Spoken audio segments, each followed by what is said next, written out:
Buckle up, boys. Time to go to work.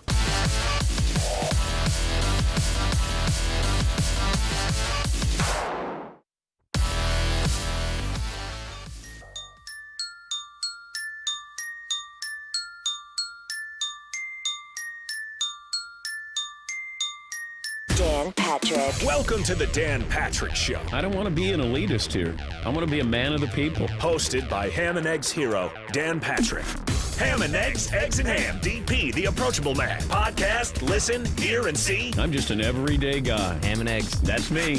DP. Bring in Reggie Miller, who joins us from the bubble. How much concern do you have with the Lakers? The game of basketball, it's not a light switch. You can't turn it on and turn it off. I like to see a team having a rhythm and playing well. We have not seen that from the Lakers.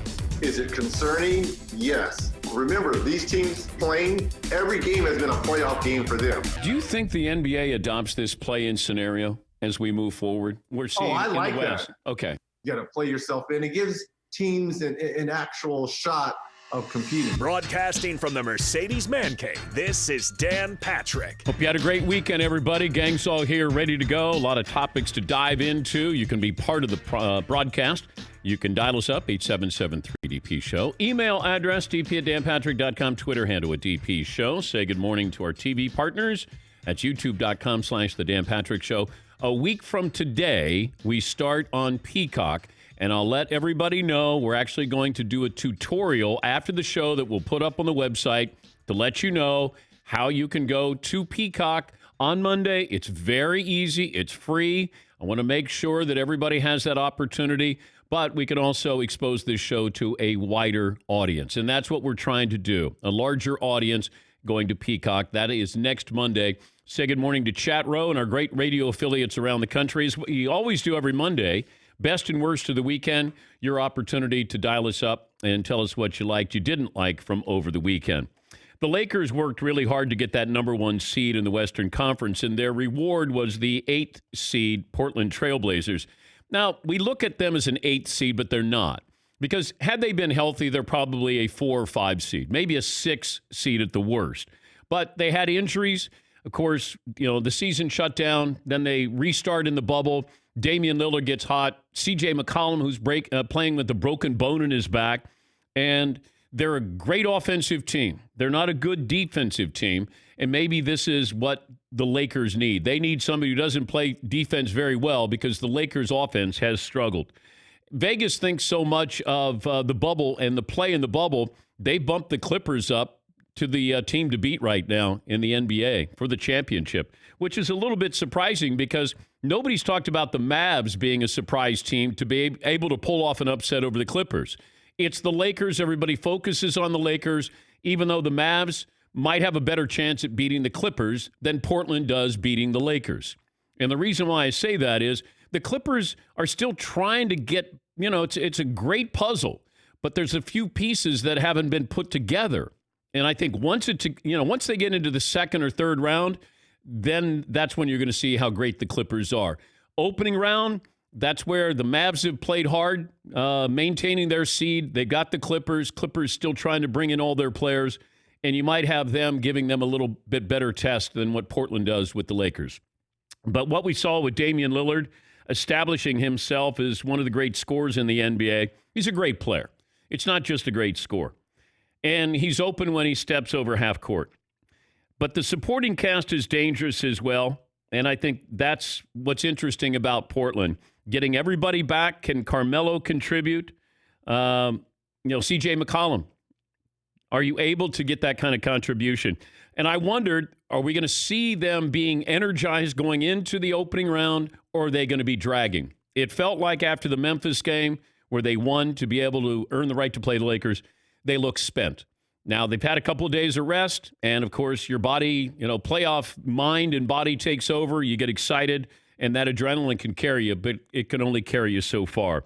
The Blazers, they, were playing for their playoff lives every game. The Lakers didn't seem motivated in these final 8 games, but then why should they? They had the number one seed, and there is really no home court advantage for being the number one seed. The postseason is far different than all the action we've seen so far in the bubble, and maybe we'll see a true Laker team in the bubble. It just feels like there's something going on there with LeBron. He has alluded to this, hinted at this, that there's something else going on off the court, and I'm not sure what it is. If it's a teammate or teammates, it's something personal. Maybe he's trying to send a message here, but it just feels like there's a little bit of unrest there, trepidation, something with LeBron James heading into the competition here. Here's Frank Vogel, the Laker head coach, talking about the opening round series opponent, the Blazers. Definitely not your typical 8 seed. They played at an elite level. They're in this stretch in the bubble, at least offensively. We've got a ton of respect for Dame and CJ and Nurkic, but really for their whole team and their whole coach. They got a system that's been together for a number of years. They had a continuity piece, conference finals last year, so just a ton of respect for what they're bringing to the table. And Nurkic is really a big key because he's a really good player when he's healthy, and he's still trying to get back into shape here, and you're going to try to do it now in the playoffs. But having him there, Carmelo has, written another chapter here. C.J. McCollum with a broken bone in his back, and then you got Damian Lillard. A lot of offense there, and no defense whatsoever. Just what the Lakers need. All right. We'll come up with a poll question, play of the day, stat of the day. I did see this article, and I mentioned this last week. I thought we would see changes with the Pelicans, and Alvin Gentry was fired. I said Sacramento's a mess, but they weren't going to get rid of Luke Walton, their head coach. Vlade Divac got fired. He was their GM. And he had a long interview with the Sacramento Bee where he was talking about decisions that he made. And he made the decision to not take Luka Doncic. They had the second pick in the draft, and he decided that he was not going to take him. He was going to take Marvin Bagley Jr. III. And the reasons why, he said that he was concerned Luka Doncic did not have a natural position.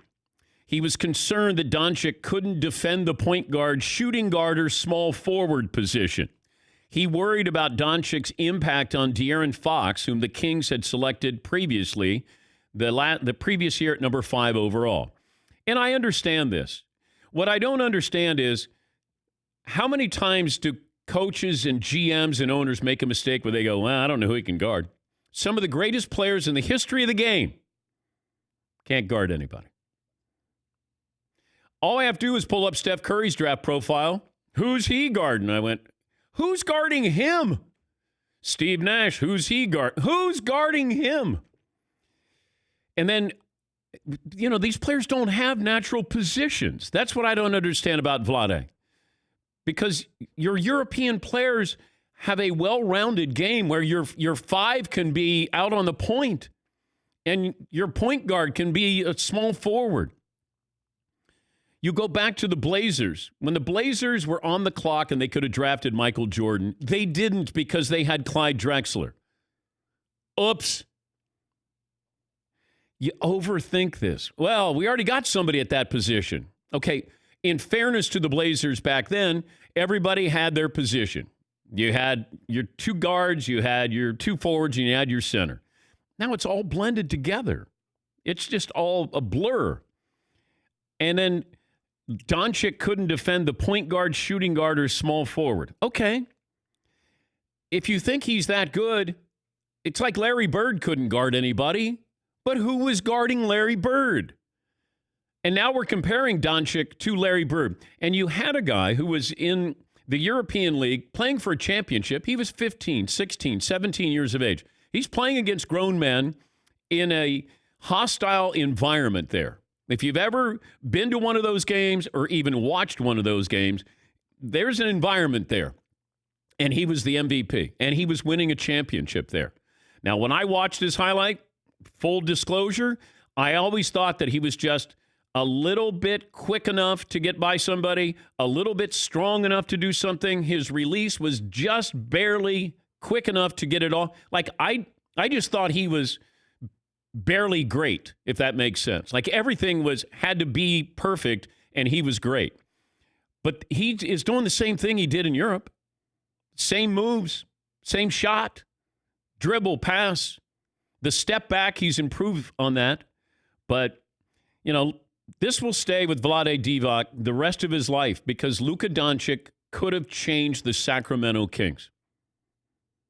Now, they might not be a playoff team, but at least you would, and I like De'Aaron Fox, but I would think De'Aaron Fox would figure out how to work with Luka Doncic after maybe playing with him.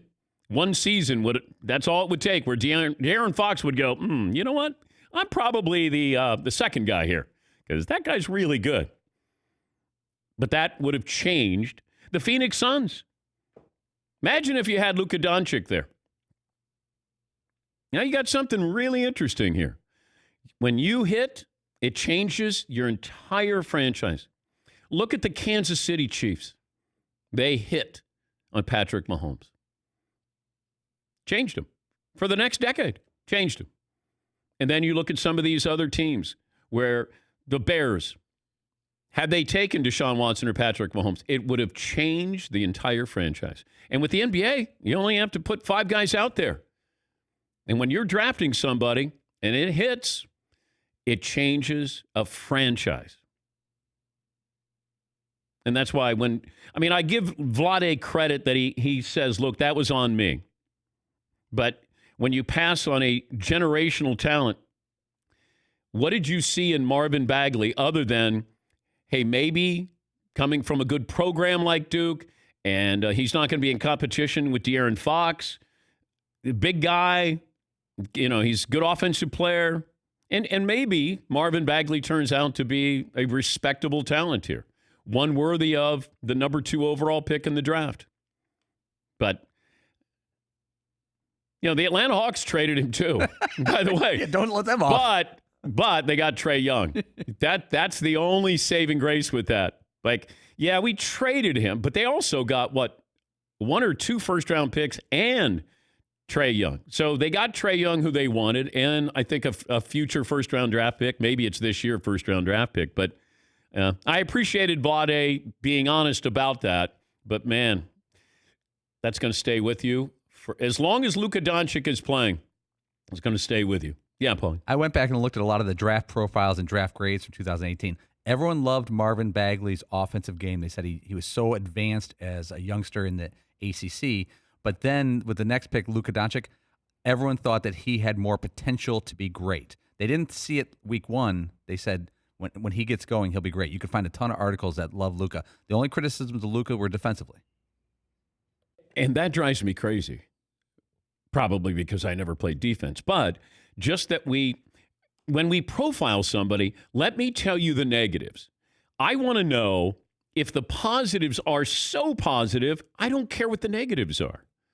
Patrick Mahomes, and the only reason why I keep bringing this up is I watched him and I thought, okay, they say this is a system quarterback when you play at Texas Tech. And I went, he's his own system. When I watched him play, I said he's his own system. And then what did I hear? Favre-like, takes too many chances, gunslinger, all those things. Nobody said might have one of the strongest arms in NFL history, might be the most accurate passer. His father was a Major League Baseball player, understands, the responsibility of being professional, mature beyond his year. Nothing like that. It was, let me tell you the negatives. And I think what happens when it comes to drafting somebody is the negatives outweigh the positives. Because if I looked at the negative, remember when I tried to tell David Kahn, who was the GM of the Timberwolves, I was like, you should take Steph Curry. And it was basically stay in your lane, talking hairdo. And I just said, this is a perimeter-based game. And that guy is the best shooter in college basketball. Who knew he was going to be the greatest shooter of all time? But, these guys will look at it and go, he's not strong enough. He played at Davidson, didn't have a real strong schedule. He was a 2 guard, then they made him a point guard. And okay. But you talk yourself out of picks. It's rare when you talk yourself into it. Although I do think the Bears talked themselves into Mitchell Trubisky because whatever they saw as an athlete, maybe there weren't as many negatives with him because we didn't know that much about him. The bigger you are, the more somebody's got to have the negative side of you. That's just the way we work. It's like, hey, they're saying all these nice things. I'm going to come out and say something negative. And, I don't think people had enough time to do that to Mitchell Trubisky, where they're like, And we didn't think they were trading up to get Mitchell Trubisky. That's where you go, hey, fell into our lap. That didn't happen there. Yes, Paulie. I kind of thought that this college football season would be that for Trevor Lawrence at Clemson, that people who had lauded him when he was unavailable now would chip away at him when he's now available in the draft. And it would be like, Justin Fields is better, Justin Fields, than other quarterbacks because Trevor Lawrence was around too long. And I think that, yes, and I think that was going to happen, I think, with Trevor Lawrence. And Justin Fields, this might have been his breakout year where people realize he might be better than Trevor Lawrence. He might be ready, NFL ready, or that his traits are going to fit in with the NFL more than Trevor Lawrence. Now, if you don't have any football games for Justin Fields, now all of a sudden that combine is so important for him. And Trevor Lawrence, if he's able to play, you're going to have all eyes on Trevor Lawrence. But you're also, the other quarterback to keep an eye on is the kid at North Dakota State. Because Trey Lance is going to be a top 10 draft pick. He's going to be. Talked to a scout yesterday, and he said, I want to see North Dakota State play this year. And I said, okay, I usually watch them once they get to the postseason where they win. And this kid threw 28 touchdown passes and 0 interceptions last year.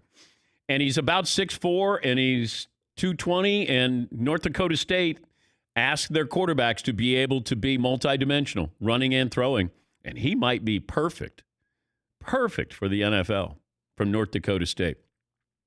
By the way, this next great podcast that I started, this contest, thank you for all the entries. You guys are doing a great job in submitting your pitch to be the next great podcast. Go to nextgreatpodcast.com.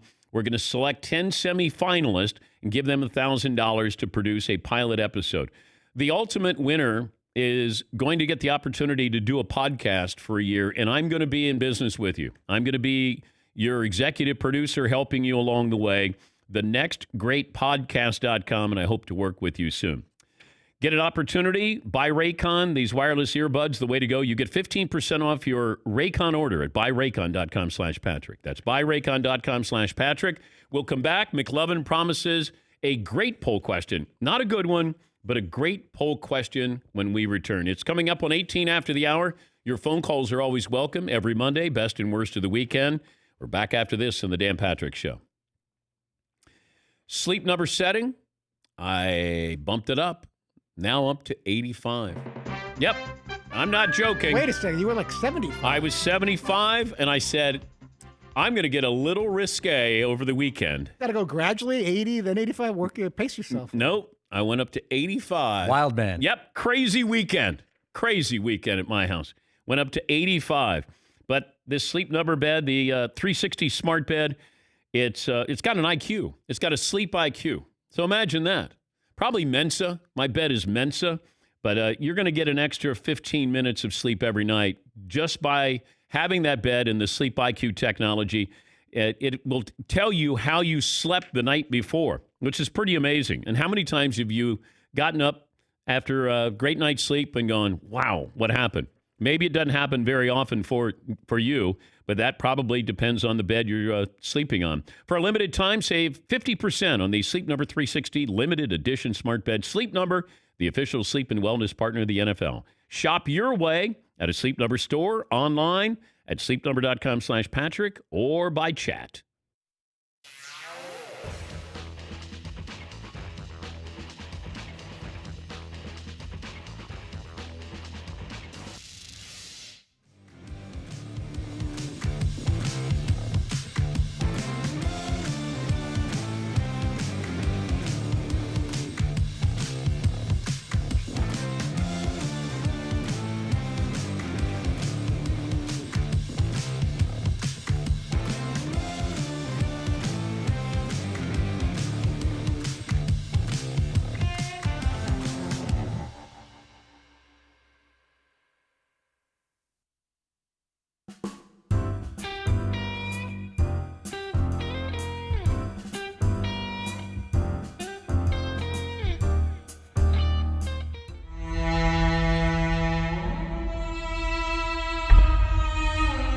Second joke.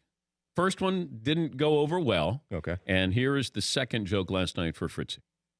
Plus, my wife, on the rare occasion that we're intimate and I'm on top, she can use, me having a few less LBs. I keep waiting for her to take a yellow flag and pull it out of her and basically roughing the spouse. I think the NFL has that now, where they protect the quarterback. So, where you can't put the full body weight on the quarterback. So I don't need to put my full body weight on the wife. You got to kind of tilt to the side or you get a penalty. So you lose real quickly if you have to, while you're having sex, do that. So it's not great. Okay. So now, observations. Audio seems great on that one. You're talking about that the audience, they heard that one. And they heard it. Yeah, and they didn't react. Yeah. Okay. Yeah, it's hard. It's hard to do. But what about the joke itself? What about the comedy of it?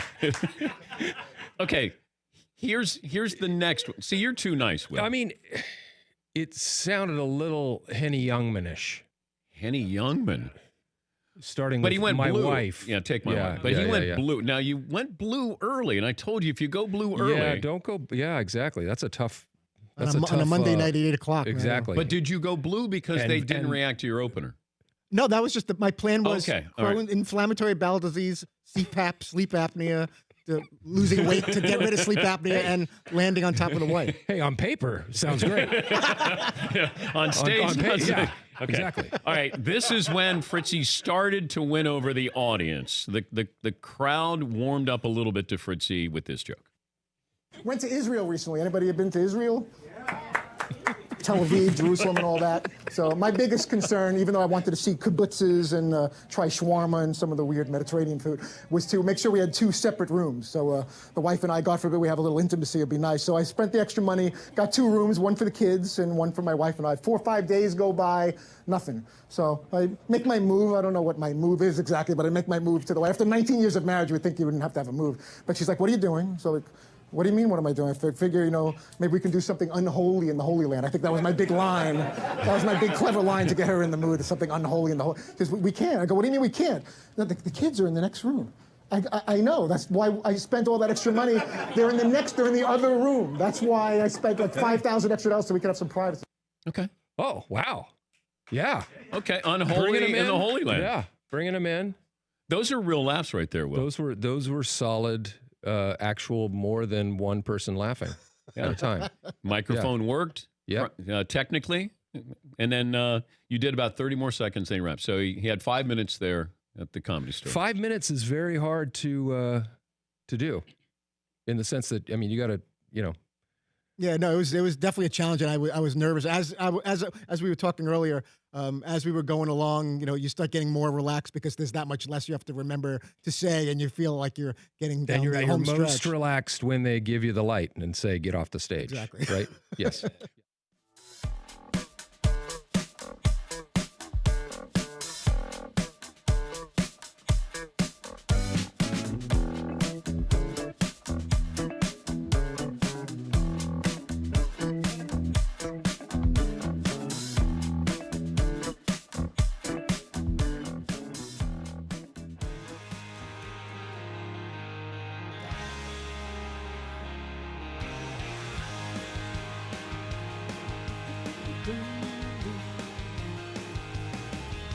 All right, McLovin promises a great podcast. Why do I'm all over the map here.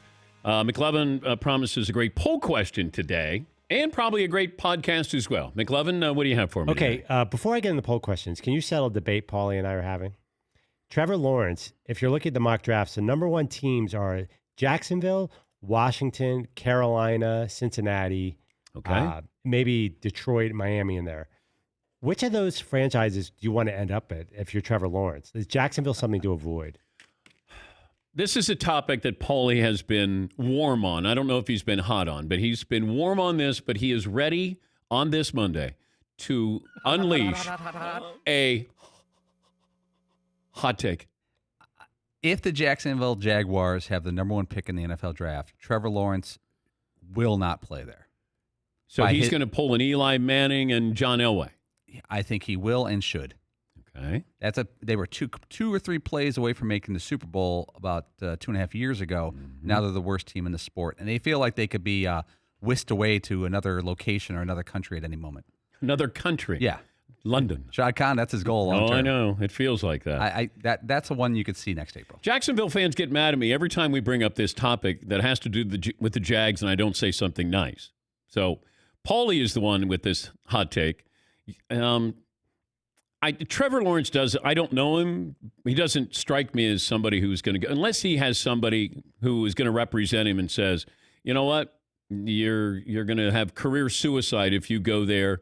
You need to go to a bigger market. Yeah, McLevin. Jacksonville's really close to Atlanta, where he's from. I think this makes sense. It feels like if they have the number 1 pick in the draft, that Trevor Lawrence is going to go there. But I don't know who's going to represent him, and they may say, you don't want to go there. Tom Coughlin's not there. They'll probably, depending on how well they play or don't play, will they have a new coach by then? I don't know. That's not a good feel, that organization right now. That if I'm a free agent, do I want to go there? Yeah. But it feels like, if he's drafted by them, that he would go there. 2 years ago, they were 10-6 and just about to make the Super Bowl. And basically every good player, what they got? Calais Campbell still sticking around? No. He's gone, right? He's gone. 2 teams away. Yeah. That's the only thing I can remember from their team. Ngakoue is there, but I think they're trying to trade him. But if he's good, they're going to trade him. Yeah. They could switch the helmets up again. Maybe. Oh, yeah, you have to definitely change the helmets. Well, that's the biggest reason not to go there. Yeah. And then we're giving Fields to Carolina. That's nice. Matt Rule. Yeah. What, you think Carolina be the second worst team? They're in these mock drafts in top 5 because they lost Kuechly, they lost all those guys. Like you want to be in this year's draft, if you can get one of those 2 quarterbacks, you got a new owner, new coach. You still have McCaffrey. Teddy Bridgewater is your bridge quarterback there. Yeah, McLevin. Well, you said 3 quarterbacks now, with Trey Lance in the mix. I think Lance is going to be one of those. And look, I'm going by an NFL scout who said that he will – people don't know about him because he's at North Dakota State, but people inside the NFL know all about him and has all the qualities that you want. His ability to be able to run the ball, and we know he can pass, didn't throw an interception, led them to a championship, for a program that has a long line of really good quality quarterbacks who've come through there, he might turn out to be better than Carson Wentz. That's what I was told yesterday. Yes, McLevin. Little bad news, though. McShay has him going to Chicago in his mock draft. So that's the end of his career. that could end that all right there. That's the end of his career. I wouldn't wish it. Paulie wouldn't wish that on him. No. Justin Fields has a petition. He wants to play, and I think it got a couple of 100,000, athletes, people who've signed up for this. I think if you're it just hit the Big Ten. I don't think the Pac-12 has reacted the same way, but the Big Ten, certainly Ohio State, they're going, wait a minute. So those other conferences are going to play, and how is that possible? And I think that's where the reality is starting to set in of we're not playing football. And this is a president of the university decision. They're not playing football. Because I saw this, the NCAA's doctor, Brian Hainline, he's going to join us next hour. He was talking about fall sports, and he just said, given the way the testing is, the pathway to play sports is so exceedingly narrow right now, everything would have to line up perfectly. But he said right now, if testing in the United States stays the way it is, there's no way we can go forward with sports. But I want to ask the doc, okay, so all sports can't play, but you have the college football being played in these other conferences. How is that possible? The NHL is playing. NFL is planning to play. NBA's done it. But I don't know. Has he spoken with the doctors in the ACC, SEC, and Big 12? Or the commissioners? If I'm a player in the Big Ten, if I'm Justin Fields, I'm just saying, why didn't we give this a little bit more thought? The presidents are doing this because they know there's liability. But once these students go on campus, that's when it's all going to change. And maybe, some of these conferences survive, but that's where you're going to have the real test by the next couple of weeks. Because they're going to play third week in September. But I just don't know how the doctor for the NCAA, can he say you shouldn't be playing? How much authority does he have? Because it feels like the SEC and ACC and Big 12 are like, yeah, it's nice, Doc, but, we're going to take it from here. So he's going to join us, but he says we're not in a place today where we can safely play sports. The return of students could be, quote, the downfall. He'll join us coming up next hour. And he echoes what I've been saying. Students coming back on campus, acting as students, as they will, if schools can't handle the return of the students amid the COVID-19 pandemic, then the doctor says that'll be the downfall of the entire structure. I mean, that feels like we're right on the ledge here. And I know that this is an I told you so topic. And the last thing I want to say is I told you so. I'd rather be told, no, you were wrong on this. But I've said this from the beginning. I hope I'm wrong. I hope we have college football. I didn't like that the Big 12 or the Pac-12 and the Big 10 kind of, closed up shop quicker than I thought. I don't know how much conversation they had with other commissioners, other presidents here. It just felt like it was, nope, we're not going to do it because of the liability here. And it also depends on what state you're playing in, too. This is state by state as well. And that factored in. But we're going to have the doctor on. Also, we're going to have Army's head coach, Jeff Monken. They're playing. I don't know who they're playing, but they're playing because I'm looking at their schedule. I think they have 4 games. So I don't know who Army is playing, but we'll talk to their head coach. He'll join us next hour. Do you have their schedule, Paul? Yeah, they've got 8 games versus TBD, and they're favored in all of them. No, they got Rice, they got Air Force, they got Tulane, and Navy. They've got 2 open weeks in September, 4 open weeks in October. They are open for business. Wow. Yeah, that's the thing. How do you fill in that schedule? Because you're not quite sure who's going to be playing football. If you say, hey, let's line up something with SMU, and then all of a sudden SMU's not playing. Or what if they line up something with Alabama? Well, on September 15th. If you can get Alabama to do that, yeah. At Alabama, because Alabama's not going to West Point. Yeah, they went. Army went to Oklahoma a couple years ago. Navy went to Ohio State. Yeah, they have to travel. Yep. That's the difference. Nobody's coming to them. They got to travel.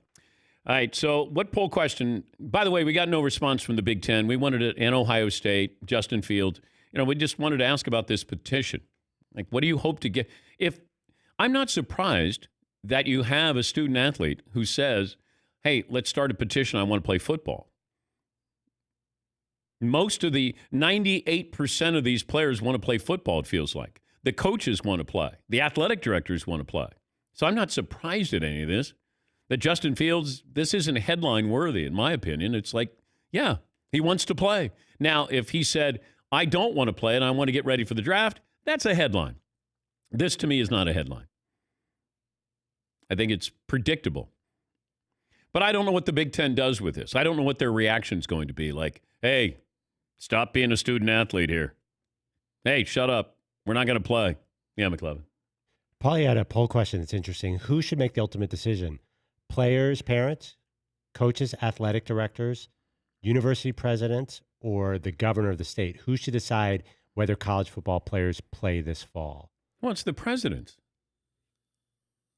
They're the ones that have the most to lose here. Millions and millions and millions of dollars. I mean, players, they're going to want to play. Their parents, I don't know. Coaches, athletic directors, they want to play. Governor, probably going to want to play.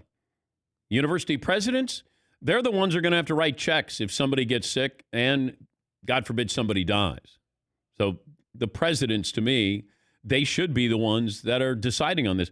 I just don't know if they allowed other opinions in here. I don't know that. I'm trying to find that out. And which school or schools were leading the charge to shut down the season in the Big Ten, in the Pac-12. I'd be curious about that as well. Yeah, Paul. A lot of people were wondering why Ohio State, Michigan, and Rutgers would have similar voting rights for the Big Ten. You got Rutgers, who's been around a minute and a half and has no football credibility or juice, and has the same power to vote as Ohio State. Yeah, but that's like the Electoral College. Yeah. Where you can go, North Dakota, you got 2 votes, and so does the state of California. Not fair, but that's the reality of that. And Rutgers wasn't going to play football. You know, the travel ban, I mean, everything going on in New Jersey, they weren't playing football. But I don't know if it was one of those, we're either all in or we're all out. And keep in mind what shut down the Mid-American Conference. Northern Illinois, on a Saturday, came in and said, we're not playing. And then everybody else said, well, we're not playing either. That's how it happens. But we'll talk to the doctor. We'll talk to Army's head coach as well about how can you play and who are you going to play? Any concerns there? Other poll questions that we might be pondering, McLovin? Okay, we want to rank the NBA series. Okay. Now, obviously, I think you could take out the Lakers, Blazers, and Clippers, Mavericks. Because after that, the first round really kind of... So the Blazers-Lakers is the best opening round series. That's number one. Second is Dallas and the Clippers. Based on the way ESPN is televising it, yeah, those are the 2 primetime games. Okay. So the third best matchup... I'll give you the options. I already have my pick. Oh, okay. Do you want me to run through them or you want to just... I mean, say? you can, but I'll tell you mine right now is the Rockets and the Thunder. Yeah, but Oklahoma City...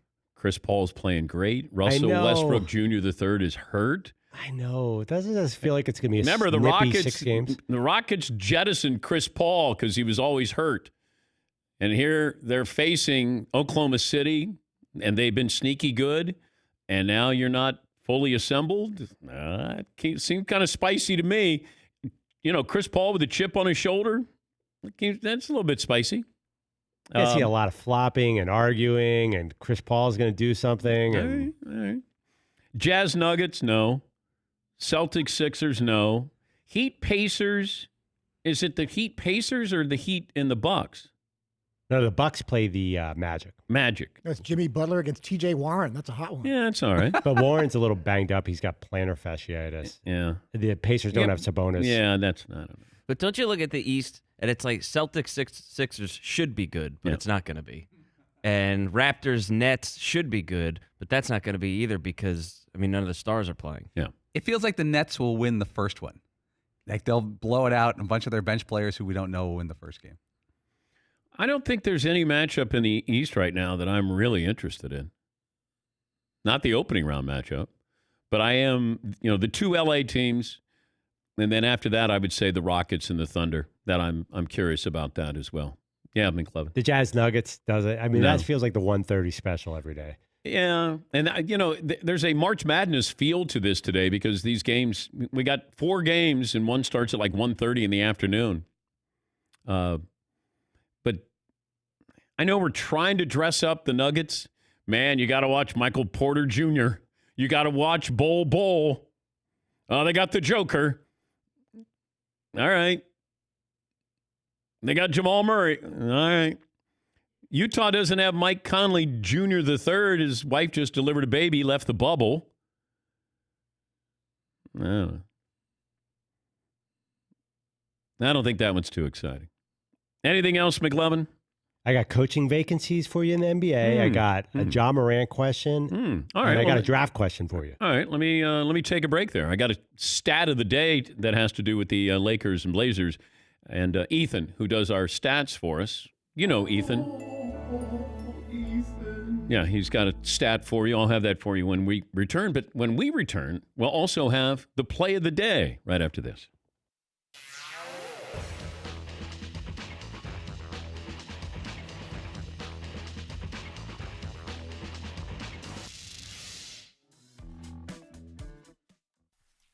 Dan, I've been thinking about this a lot because sports are ramping up. There's like 4 NBA games today. There's going to be a lot more football coming up, baseball. It's time to get focused on napping because sometimes you need a nap in the afternoon to stay up later to watch sports. Now, I'm an expert at this. Let's not kid each other. I'm like an expert witness in a courtroom about napping. You are one of the great nappers of all time. All the guys here nap. I've been wondering for years, by the way, that's a picture of me napping during the shoot years ago when we did out in the beach. I love that photo. I'll nap anywhere. I've had a theory that there is an ideal nap time, INT as I call it, and we'll call it from now on, ideal nap time. I believe, and I think scientists will back you up, that anywhere between 20 to 35 minutes is an ideal nap time. Less than 20, you're not really getting much. More than 35, hey, maybe 45, you're getting in danger of getting into a sleep cycle that you wake up more groggy and takes you a while to get back. But to each their own. I've been wanting for years to have an app on your phone that could help you nap better. I looked it up, and there are nap apps, right? But they have music, and you can set an alarm.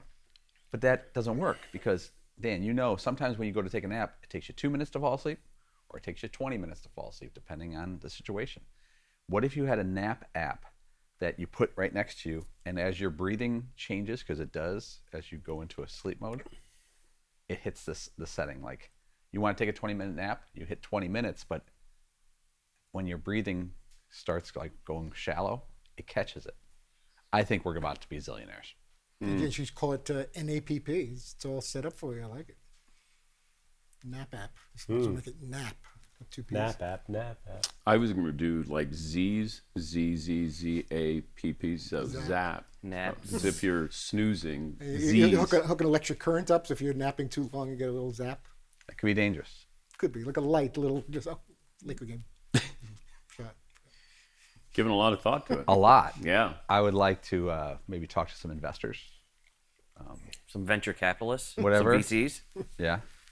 Andrew, you're somewhat a smart guy. What do you think? Are we going to be... I think people are dying to throw money at apps. At least they were like 5 years ago. Right. I should have done this 5 And years. this seems just as useless as all the other apps that they're throwing money at. Okay. So it's Yeah. equally useless. It's right in that milieu. It's like those of, calming apps, Calm, and there's like 39 different. Oh, I know. What is that? Different about? relaxation apps because you can't find soft music anywhere without getting an app. I think you're onto something. Yeah. Thank you. It's coming. The nap app.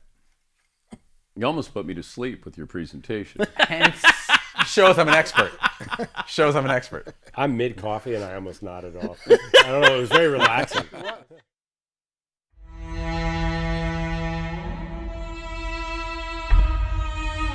All right. This is section row seat. This is last year at Caroline's, and Fritzy goes on stage, and this is his opening quote-unquote joke. Okay. So I'm at a sporting event the other night, and at least 3 different people come over to me asking if I'm sitting in their seats. So I don't know if it's if you guys ever deal with this, if you go to a concert, a sporting event, how difficult is to find seats at a concert or a sporting event? Think about it. It's got all the information you need right there on the ticket. Section, row, seat number. Section, row, seat number. It's really, really not that complicated. I got these people coming over to me and saying, I think we're in the same seat. Not only are they not in my seats, they're all the way on the other side of the arena. They couldn't have been further from where I'm at. So I don't understand. Section, row, seat. Let's get it together. Just some people I just can't deal with. That was it. I love the premise. We all do. Yeah. There's just no. It's no something we punchline. can all relate to. And then it just didn't quite. Yeah. The It thought was like process from you the were at the base camp there for Mount Everest. the peanut gallery suggested there had to be some kind of way of bringing it back. I was really excited to see where it was going to go, and it literally went nowhere. Went nowhere. Yeah. I guess Yeah, I yeah, had to say yeah. that I was in the wrong seat. I guess there's maybe a way to bring it back. Like it turned out that I was in the wrong seat all along or something. But it needs some Section more row work. seat, or that you were confused that's an actual seat, section row seat. I don't know. See, I can't even figure it out. Yeah.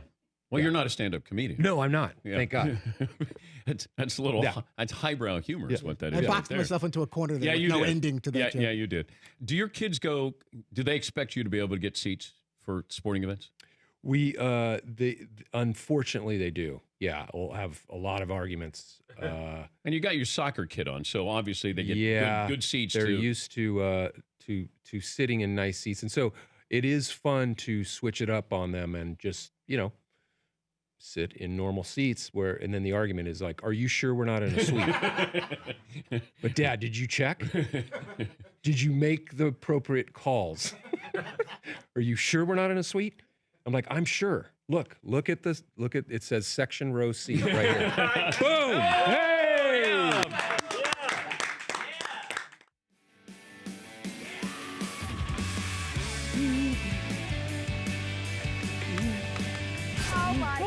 The play of the day. Runner left side, got it! Ready to play it and play it. This is the play of the day. Check this out. Dame dribbling back and forth. Now he attacks, dribbles, drives, and kicks. Melo the three on the way. Got it! Carmelo Anthony might have put the Blazers in the playoffs with that triple, and the Grizzlies will take their final timeout. Play of the day brought to you by KPOJ. Melo finished with 21, 5 of 15 from the floor. That is your play of the day. Play of the day brought to you by LegalZoom. Need to make it legal? Make it LegalZoom.com. You don't have to leave your home. You can do it online. They're not a law firm, so you don't get charged by the hour. Visit LegalZoom.com for more information today. Lakers and Blazers reminiscent of 2007 first round. That's when you had the Mavericks, the number 1 seed. They played the 8th-seeded Warriors, who were led by Baron Davis. That was the first round. Golden State was like this year's Blazers. Great offensively, second in the NBA in scoring. Bad defensively, last in the NBA. Golden State upset Dallas in 6 games. Baron Davis averaged 20 points a game in that series. So whether we have that or not, statistically, it is reminiscent of 2007. What other polls do you have there, McLevin? Okay. I don't know if you got to watch a lot of Ja Morant in the annual play-in game. If I give you one player now, last week you asked Zion versus Luka, and I foolishly said Zion. Now I say Luka. Who would you take, Ja Morant or Zion Williamson, if you had a look at them now? I need to see more of Zion. Now, if this is what Zion's going to be, where we're not sure if he's going to be healthy from week to week or month to month or season to season, I would take Ja Morant. I think Ja Morant is going to fill out and be a Damian Lillard kind of player and he might be more athletic than him because we know that he attacks the rim. Will he be as good a shooter as Dame? No. But he looks like he's going to be bigger, stronger. And you have to love that aggressive attitude that he has. And he was playing with a broken bone in his hand, I think, the last 4 games of the season. But I just don't know about Zion right now. Who's the coach going to be? And what's the roster going to look like? You know, we thought that there was a chance last week that Alvin Gentry would get fired, and he got fired. Now, if the Rockets don't get past Oklahoma City, I'm hearing that Mike D'Antoni probably will be shown the door. Then do you get D'Antoni, who worked with the Pelicans GM, Griffin, before, and maybe that's the coach you bring in. But what kind of coach comes in? You know, I go back to, it was something so small. When I found out that Alvin Gentry was getting fired, I went back to that opening game in the bubble for Zion, and he was on a minutes restriction. Alvin Gentry had no power there. And that told me everything. Like, I look back on that, and I go, he was saying, look, I want him to play, but he's on a minutes restriction here. And then I realized that the coach had no jurisdiction here. At least that was the feeling I had. First thing I thought of when I saw Gentry fired, and I went, he was telling us that he had no power without telling us he had no power over this situation. And if you're not going to trust the coach, now all of a sudden the GM is telling you what you need to do. The owner is. That's why I thought Alvin Gentry was going to be on thin ice if they didn't make the playoffs. Yeah, Paul. It's a great point. You didn't give the coach a chance to coach, to get into the playoffs, and then you fire him for not making it. One thing I don't understand being outside of this with the Pelicans is Zion Williamson not in shape and not handling things correctly himself, or is he being mismanaged? Because it reminds me a long time ago of Jabba Chamberlain with the Yankees, that they were so concerned about him and overly concerned it didn't let a 19-year-old or 20-year-old play basketball, play baseball.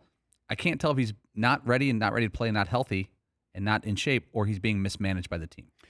Well, we have been told that this is the best shape of his life going into the bubble. And then he gets there and has to go home because of the family emergency. And then over a span of 2 weeks, now he's in the worst shape of his life. Something doesn't add up there.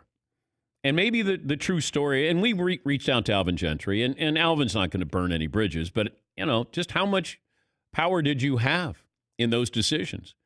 And I'm going to guess he'll take the high road, but I don't think he had any real power there. Because look, are we going to play him? Do we want to win? Can I play him? How much can I play him?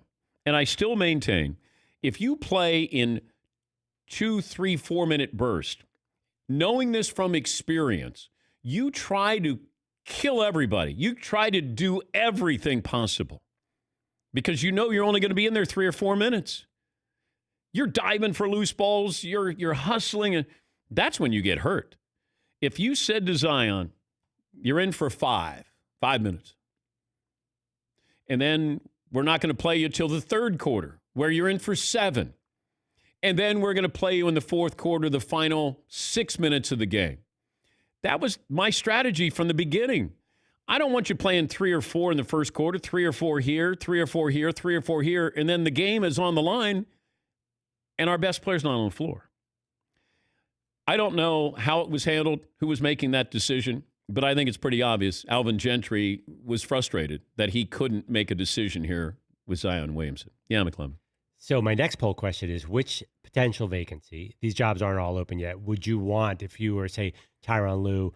New Orleans, Houston, Philadelphia, Brooklyn, Chicago is now open too. No, I don't want Chicago. Man, those of the top 4 are pretty good opportunities. Yeah. Brooklyn makes me nervous because of Kyrie. That's it. If Kyrie wasn't there, I would think that'd be a great job. I just, as great a player as he is, I just don't know if he makes your team better. And you got Durant there, his buddy, and you got these younger players there. I don't know. It feels a little Boston-like, except for the Durant portion of this. Philadelphia, I'm curious because I still think you can have those two guys work together. I wouldn't give up on that. Houston, no. Let's see. If I was going to rank, I'd say give me Brooklyn. McClellan just goes, what? You got 2 MVPs in Houston. That's a flat out no. You would consider it? Yeah, you don't want to coach Russell. No, God, I don't want to coach that. I like watching it. And if it goes well or goes horribly, I love watching it. No, I don't want that. New Orleans, I'd go Brooklyn, New Orleans, Philly, Houston, Chicago. And I think Houston, and I said that if I was going for my dark horse when the playoffs or the bubble started, I said Houston would be my pick. But with, Westbrook dinged up a little bit here, and Oklahoma City, this wouldn't be an upset. 4-5s usually aren't labeled upsets. It feels like Oklahoma City beating Houston would be an upset or should be labeled an upset. Anything else in there, McLevin? Okay, this is just to sort of make fun of 2 teams, but what was the worst miss on a number 3 pick in the last 4 drafts? Is this the 2 ones you look at? Luka Doncic fell below DeAndre Ayton and Marvin Bagley in 18, but in 17, Jason Tatum fell below Markelle Fultz and Lonzo Ball. Yeah. Which one was a more egregious miss? Well, the Doncic situation, because he could be an MVP, multiple MVPs. Embiid was behind Wiggins and Jabari Parker in 2014. But you know what? There was still a question mark with Embiid because as great as he showed at Kansas, he also showed, that he was a little bit fragile physically, and that's what made people nervous. They loved his footwork. They thought, there was an Olajuwon feel to him. But I mean, obviously it's Doncic, but Tatum with Fultz and Ball, and I tried to help you leading up to that draft, McLevin. Remember when I came in that day and I said, hey, I just talked to somebody. They said Tatum is by far the best player in this draft, and Philly is going to pass on him. They're going to take Markelle Fultz. McLevin goes, oh, no. We'll check in with the Army head coach. Who are they playing this year? Phone calls coming up.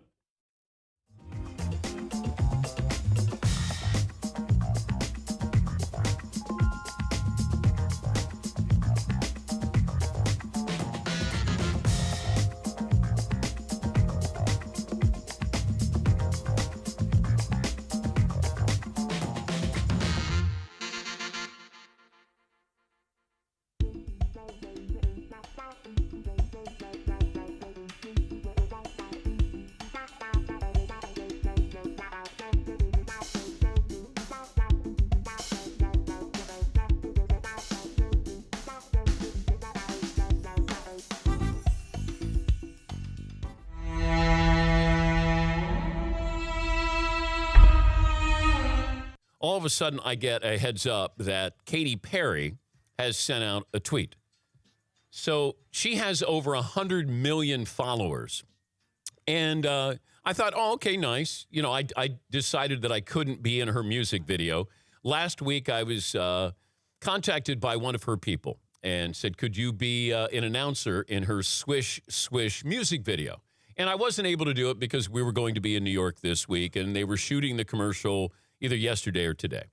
So I said, I can't do it, honored. And they said, you know, she loves the show. She watches the show, and she'd like for you to do it. Can't do it. Next day, get another call. Hey, is there any chance you'll reconsider? And I said, no, I can't do it. So we go to Facebook Live yesterday. We're all gathered, all the Danettes. We're in the lobby. And then all of a sudden, we realize Katy Perry has sent out a tweet. And the tweet says, suck it front row, Katy Perry.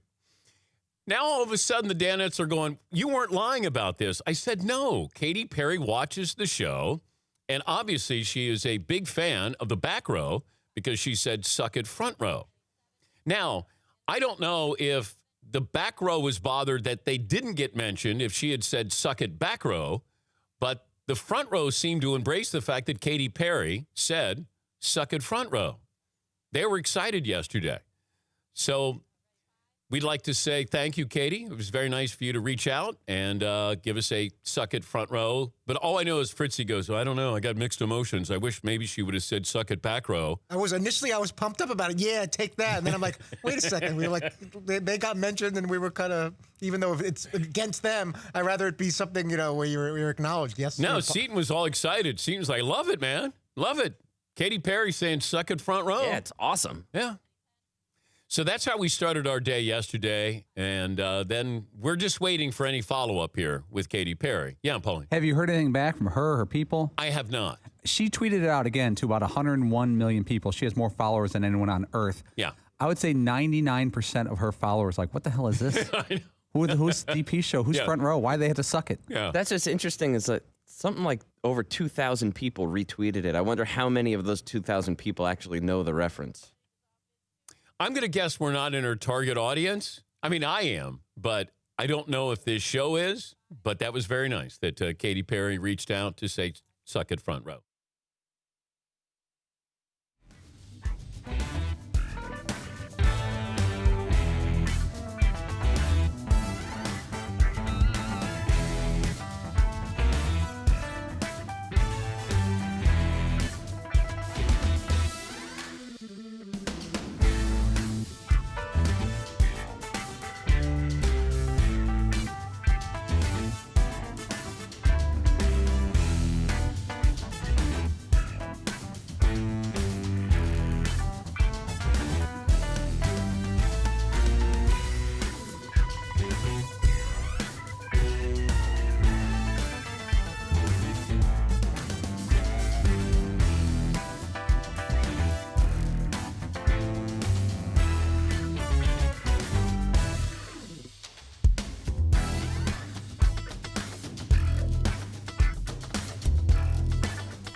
buckle up, boys. Time to go to work.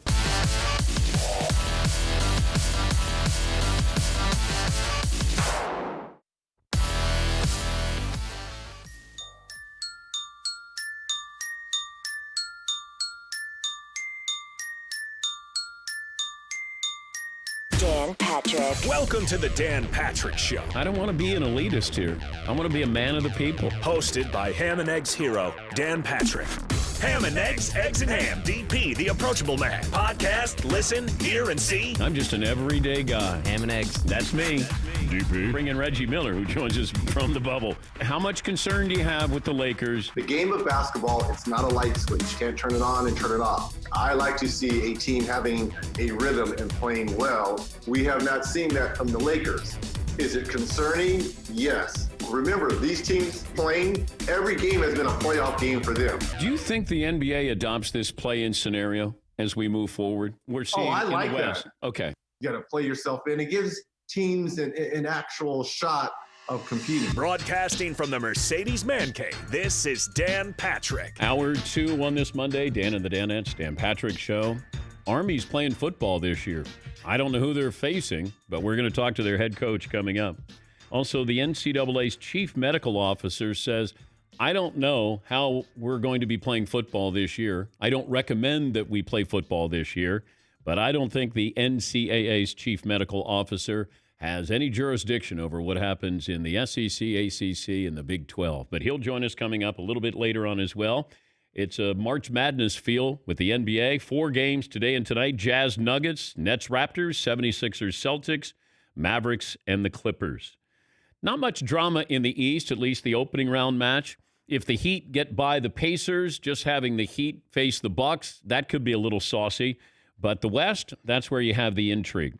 And I think that we have undersold the Mavericks with their chances of upsetting the Clippers because we've been all in on the Blazers possibly upsetting the Lakers. I expect the Lakers to win. They might lose a couple of games in here, but I still expect them to advance. Vegas has the Clippers as the favorite to win the championship, followed by the Lakers. Jazz Nuggets, not much excitement. I could see both teams, pulling out a win here. Nets Raptors, I give the Nets a lot of credit. They played hard, but now going into playoff basketball, the Raptors will win this. 76ers Celtics, if you said at the start of the year that was going to be the matchup, I'd go, okay, that could be tasty. But the fact it's an opening round matchup tells you everything you need to know. 76ers go in there limping.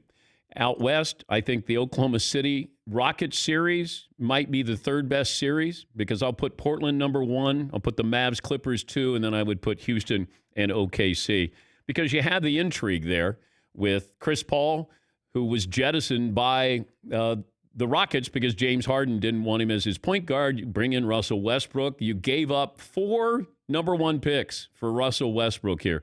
This is all or nothing. This is all or nothing for the Rockets. Yeah, and then you have Carmelo Anthony, who's going to be involved in the playoffs as well. So you have some good storylines here. Luka going up against Kawhi Leonard. Porzingis has quietly played really well. I'm waiting for Paul George to be consistently great. I think most of the pressure should be on Anthony Davis. It'll be on LeBron James, but it should be on Anthony Davis because every night Anthony Davis should take the floor and say, I'm the best player in the game. I'm the best player on the floor. And that's the mentality that I would want him to have. All right, poll question. Did we settle on one, McLevin? Yeah, I put up just to see what people would say. Paul's question about who should decide if college football players play. Players' parents, coaches, ADs, college presidents, or governors.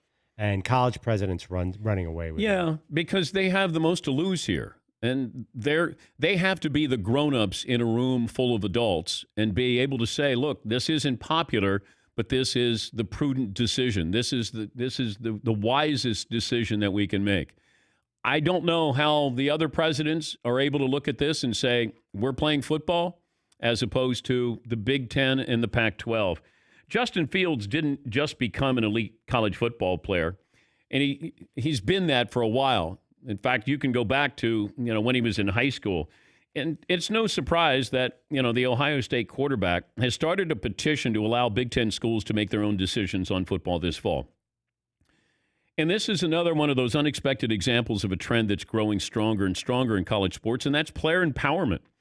Fields argues that no one asked the players their opinion, and they're the ones that face the most risk and have the most to lose because they're not going to be able to play football. And the Big Ten's decision to shut down football is a much bigger topic with a lot of tentacles attached to it. But it's interesting how we keep coming back to these same issues. The amateur model worked for a long time, but it feels dated in 2020. When conferences announced that they were canceling football, we saw some really big numbers being thrown around. Now, losses could total up to $1 billion, and local economies are going to take a huge hit. It's big business. And we call them student athletes, and we shouldn't be calling them student athletes. They're athletic students. No matter what happens this year with college football, whether Fields' petition has any success, it is inevitable, at least it feels that way.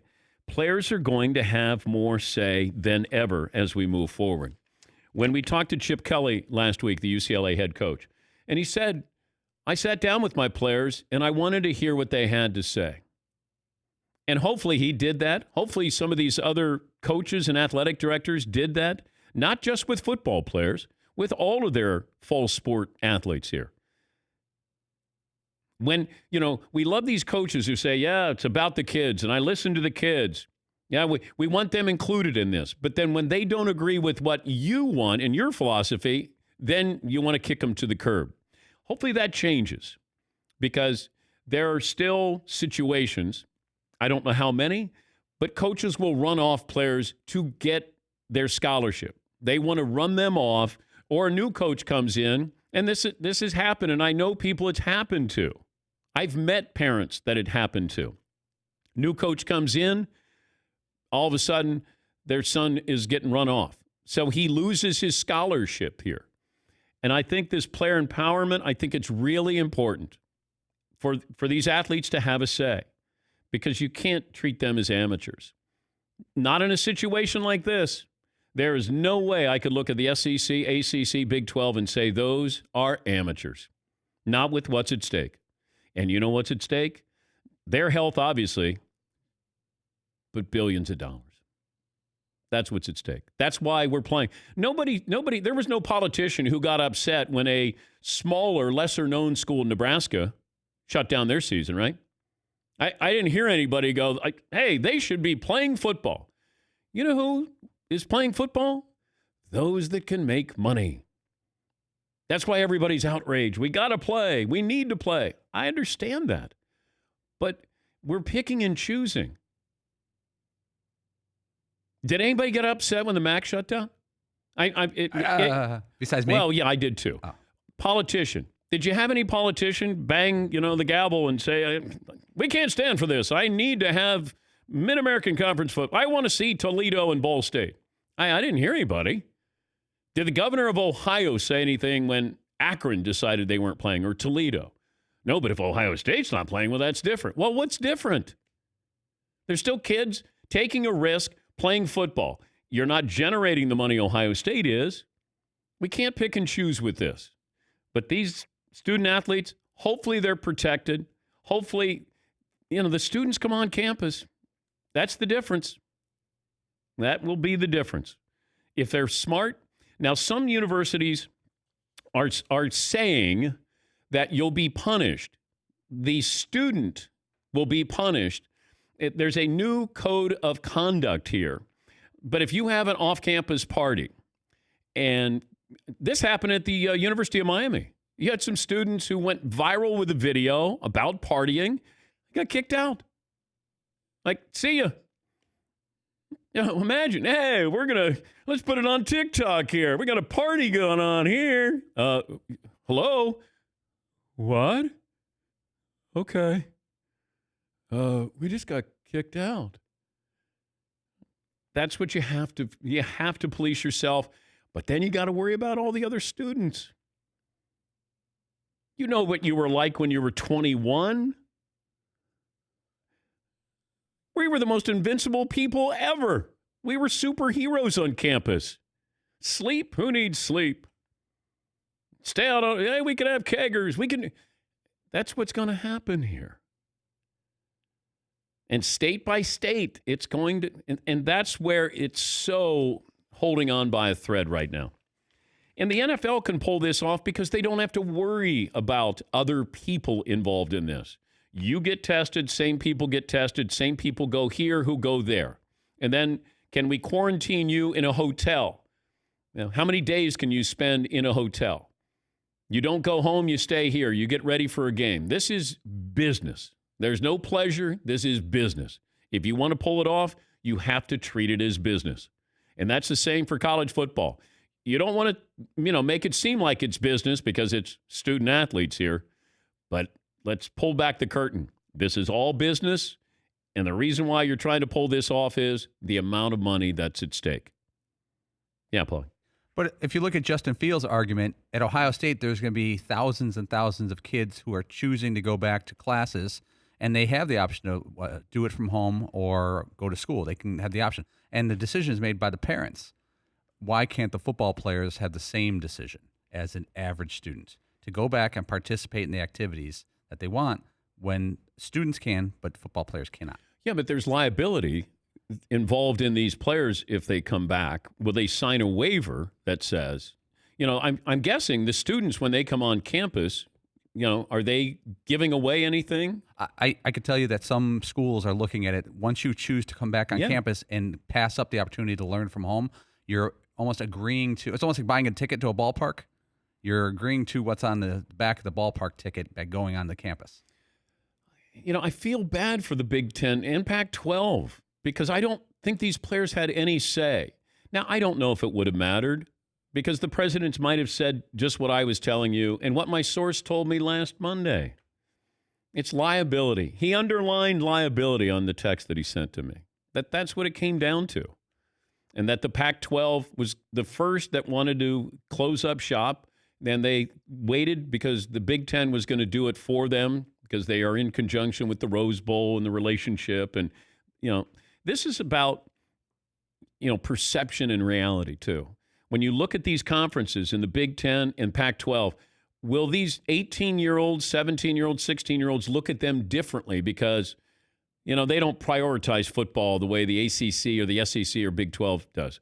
Whether that's true or not, in their minds, and as one of the Big 12 coaches told my source, he said this decision for us to play puts us above the Big Ten. Like his mindset is, now we're in there with the ACC, certainly the SEC. Now, if it works out, it does. But, perception and reality. And that's at stake, too. If you got an idea for a podcast, I want to hear about it. Go to nextgreatpodcast.com and you submit your pitch. All the information is there to tell you what you need. Just need the idea. Doesn't have to be sports, be anything. Just has to be interesting, and it has to be sustainable. Can you do it for 30 minutes? Could you do 10 episodes? That's what we want to know. We're going to select 10 semifinalists, at least up to 10 semifinalists, give $1,000 each to produce a pilot episode. And then everybody who listens on iHeartRadio and Premier Radio will vote on this, not just my audience. And then the winner, I'm going to go into business with you. That first year, you're going to have your own podcast on the iHeart platform. Nextgreatpodcast.com, and I hope to work with you soon. We have our poll question, I guess, McLovin, or are we going to go with a different now that the other one was a landslide? Yeah, it was presidents. People think presidents should decide over players, which is interesting. How about we go with the third best series in NBA, see what people want to watch, just in case they're not with you on Houston OKC. Okay. But you kind of convinced me on that one. Yeah, I mean, I'm fine if somebody wants to say, hey, don't sleep on this, and be like, all right. Poll questions here, or we got a poll question. We get to phone calls here, and we'll talk to the Army head coach. He'll join us coming up. I noticed this. I'm getting to the point where, maybe the Cardinals should just be told to leave, just forfeit all your games and just leave. In their upcoming games, now, the St. Louis Cardinals, from July 31st to August 14th, didn't play any games. 0 games in 15 days. From August 15th to September 2nd, the Cardinals will play 23 games in 19 days, no days off. Stat of the day. Stat of the Crazy. day. Crazy. And then in between September 5th and September 25th, they have 7 double headers in 21 days. And then you force these other teams to play more games and more double headers because of your stupidity. So now you're going to mess up their pitching. And I hope that no one has a serious injury because of this. You know? And we're seeing these pitchers, it's just sheer attrition. And when the season started, we had Tom Verducci on and Buster Olney talked about this. They liked the Tampa Bay Rays because of the depth of their pitching. I don't know if they still have depth there with their pitching, but that might be how you survive here, is just having a quality staff, a healthy staff, if possible. The Cardinals are 4-4 right now. 23 games in 19 days. And that's hopefully nobody else does anything stupid. Yes, Eden. It kind of feels like baseball right now is in that scene, the end of Animal House, is a Kevin Bacon who's like, remain calm, all is well. And like, just all hell is breaking loose, and he's got his hands up. All is well. That's kind of what I feel like Major League Baseball is right now. No, it's fine. What do you mean? No, it's good. We'll just play 37 games in 2 weeks. No problem. McLovin just sent this to me. It has to do with the Tampa Bay Buccaneers. Do you want to deliver this? Because I feel like you might want to do this in a breathless way. I don't want to get too excited. I don't want to overrate this, but I would say the Tampa Bay Buccaneers are headed to the Super Bowl, and I have proof. McLovin interrupted me. He sent this email to me, and he goes, "You got to bring this up." So it's that important. Tom Brady's stats so far in camp: 8 for 8. And by the way, it's not even 11 on 11. It's 7 on 7. 7 on 7. Brady goes 8 for 8. On fire. Oh, my God. Once again, repeating our top story of the day, Tom Brady goes 8 for 8 in his first 7-on-7 scrimmage. Yes, Paulie. And I have more on the story. In his 8 dropbacks, people were worried about the offensive line. Not one sack. Was not sacked once today. That's where Ted in Tampa calls me up. Hey, our offensive line is not any good. Problem solved. 7-on-7. Nobody's blitzing Brady. And he goes 8 for 8. Yes, McLovin. I saw at least 5 team reporters had passer ratings for the starting quarterback based on, they finally let reporters into like these limited practices. Yeah, Carson Wentz, 132 passer rating. Glistening like a phoenix in the Tampa sun. Oh, Tom, 8 for 8. Tom was sending out some Instagram photos of how ripped he is in camp. He's a TB12 method. Yeah, this is an infomercial. Is that what this all is? Yes, this is. I know that he wants to win another Super Bowl, have a little bit of fun, but it feels like there's no better infomercial right now, except for the guy who does the plastic boat. Like that guy who has the sealer with the plastic boat. Oh, Flex Seal. Yeah. I don't know what it is, but I want it. I love that guy, man. Yeah, Paul. I obtained some Flex Seal recently. Uh-oh. You bought it? Oh, you didn't. My Flex wife Seal. bought Flex Seal because we had some type of leak. Yeah. Did you wrap your entire house in it? That's what I'd do. Everything I could see, I would put it on. Like a hurricane, just wrap up the house? Yeah. I'm not going to review Flex Seal. Okay. You can go on your own. Yeah. But that guy, when he does the clear bottom boat there, and I'm going, so good. All right, I don't know what I need it for, but I need it. Sold. Yeah. I'm going to wrap my kids and throw them in the pool with that Flex Seal on them. They're fine, hon. Yes, McLovin. Is it better than one where the women are like, ooh, Frank Thomas? Ooh. Well, I do love that one. Right in front of their husbands or their boyfriends. I know. And she'll like it too. Wink, wink. Easy there, Big Hurt. But then you got Andy Van Slyke and Doug Flutie waiting for the Big Hurt when he comes off the stage there after some awards ceremony. Hey, Frank, hey, Andy, hey, Doug. It doesn't seem staged at all. It seems natural. And she'll like it too. Hey. Yeah, Frank. Hey, Big Frank. Yes. Oh, no, I have terrible news. What? From Bucks camp. Brady incompletion? Worse. Interception? Interception by Parnell Motley. Oh. On an out route along the right sideline. Purnell Buzzkill Motley. Yeah. He's fired. Yeah. Cut him. Yeah. Brady must have been teaching someone a lesson there about a missed block or something. I think what he was saying is if you run the wrong route, that's what's going to happen. So he threw it there intentionally. Mike Evans ran the wrong route is the way I'm going to spin this. Let me take a break. Phone calls coming up. We'll give you our best and worst of the weekend. 877-3DP Show. I'm looking at Army's schedule here. There's a lot of TBDs. Check with Vegas. Is Army favored against every TBD? That's what I would like to know here, Paulie. That's Texas Baptist? What school is that? I don't know. It's a good squad, Texas Baptist. To be determined. To be determined. Okay, well, they're going to play football. I don't know when they're going to play and who they're going to play, but they're playing football at West Point. 20 after the hour. Back after this on the Dan Patrick Show. Troubling news for companies who utilize Enterprise VPN for employees working from home. Over 900 VPN servers at a large enterprise security provider was hacked. And they get that information and they are off to the races because you got to understand, the wide range of identity threats and understanding cybercrime and identity theft and how they affect our lives. Every day we put information on the internet. That's why it's great that we have LifeLock. Because your social security number for sale on the dark web, that leads to identity theft. If they detect your information has potentially been compromised, they will send you an alert. And once again, no one can prevent all identity theft or monitor all transactions at all businesses. LifeLock sees the threats you might miss on your own. Join now and save up to 25% off your first year by using promo code Patrick. Call 1-800-LifeLock or go to lifelock.com. Use the promo code Patrick for 25% off. That's lifelock.com or 1-800-LifeLock.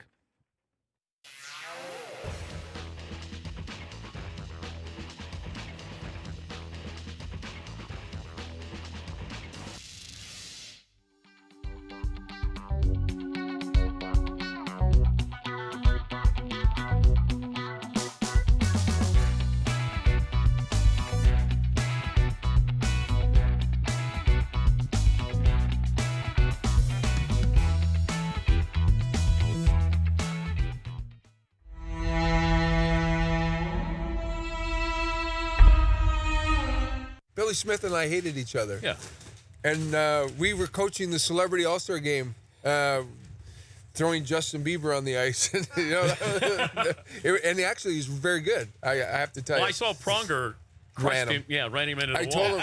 I told him, I said, when he got back to bench, I said, I'm going to give you one piece of advice. Never go in the corners. You get hurt there, and you can't score from there, so don't go there. See, but Bieber had some talent? Very good player. He grew up in Stratford, which is 25, 30 minutes from my hometown. And I have a really cute story in the sense that I went on this show, a talk show, and it was his birthday. And they wanted to surprise Bieber. He was turning 16. And I was like, well, and my wife said, oh, he's going to do it. I have a normal relationship, right? Yeah, he's going to do it. So I'm like, okay. And so I was going to surprise him, and my daughter at the time was 8. I was going to surprise my daughter with Justin Bieber, right? So this is a perfect scenario. So when I walked on, my daughter froze. It was like the Cindy Brady syndrome when the red light came on. My daughter just went, she was numb, right? And so I almost had to carry her across the stage. And the first thing he says to me was, when I was a kid, I did a tour of your basement with my hockey team. And I'm thinking, my gosh, does anybody in Canada miss my basement? So Your dad lets everybody in. Oh, yeah. And so he actually grew up playing, so he was a good player. So I called Connor the night before. I said, Connor, Bieber's going to play. We just jump in for a shift. And he goes, I'll play the whole game. He's such a nice young man. So it was really, I think they had fun playing with each other. And I put Eric Lindros on the left wing with him. I said, well, we need a big guy out there. Take care of those two kids. It was a great event, great weekend. It was nice that Bieber came and played, and it was great that Connor jumped in and Patrick Kane jumped in. I was teasing Patrick. I said, I'm going to put you and Denny Savard together, finally get you with a good centerman. Wow. Not Jonathan Taves' kid.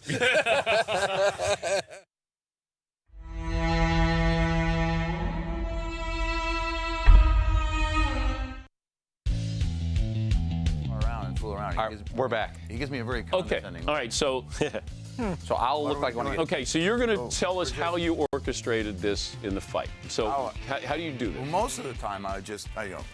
That. Now, what do I do to make it look? Well, you were supposed to make that sound we practiced during this. Okay. So up like this? Yeah, that's how it does. So yeah, relax. Well, that we can't really do that in this situation because we want you to relax your arms, and I just go. That's it. Up to the face. But you bring your hands. Oh yeah. So what you do is you act like you're grabbing your face, right? You just got So punched. Paulie's going to hit you. Okay. Well, the cameras are over there, so it'll have to be this way. Okay. All right. Here we go. So it's a wide looping hook. Okay. Oh, see, he's got it down. That's a shot, Paul. You see? Try to watch. How Ready? close can you get? This is so much fun. We can do this for hours. I do this with my kids for hours. It's kind of great. I don't know. Paulie's clap is not that good, though. You got to relax your arms. Ready? We'll go slow. There it is. There you go. Oh, I like that. That's it. That's just a workshop. Yeah.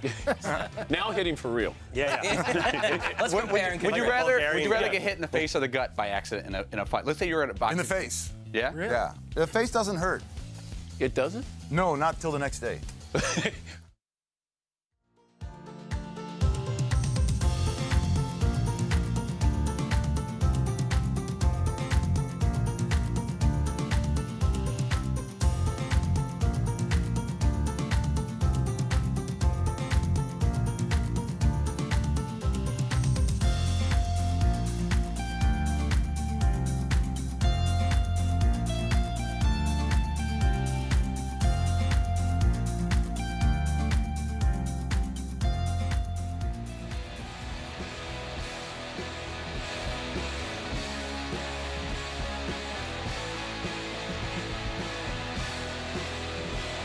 This award-nominated show brought to you by Mercedes-AMG. Be prepared for whatever comes your way. It's the all-new GT four-door coupe because life's a race.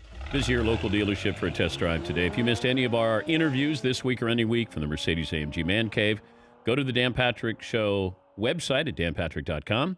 Watch and listen from inside Mercedes-AMG Man Cave, Mercedes-AMG driving performance. McLovin is keeping an eye out on the Tom Brady 7-on-7 drills. You just told us that he threw an interception. Any other updates there, McLovin? Well, there's a lot of speculation. Sometimes he might be going with a shaded visor that makes him look really cool. That's Twitter's focusing on his headwear now. He hasn't thrown any more passes. I think he's getting a water break.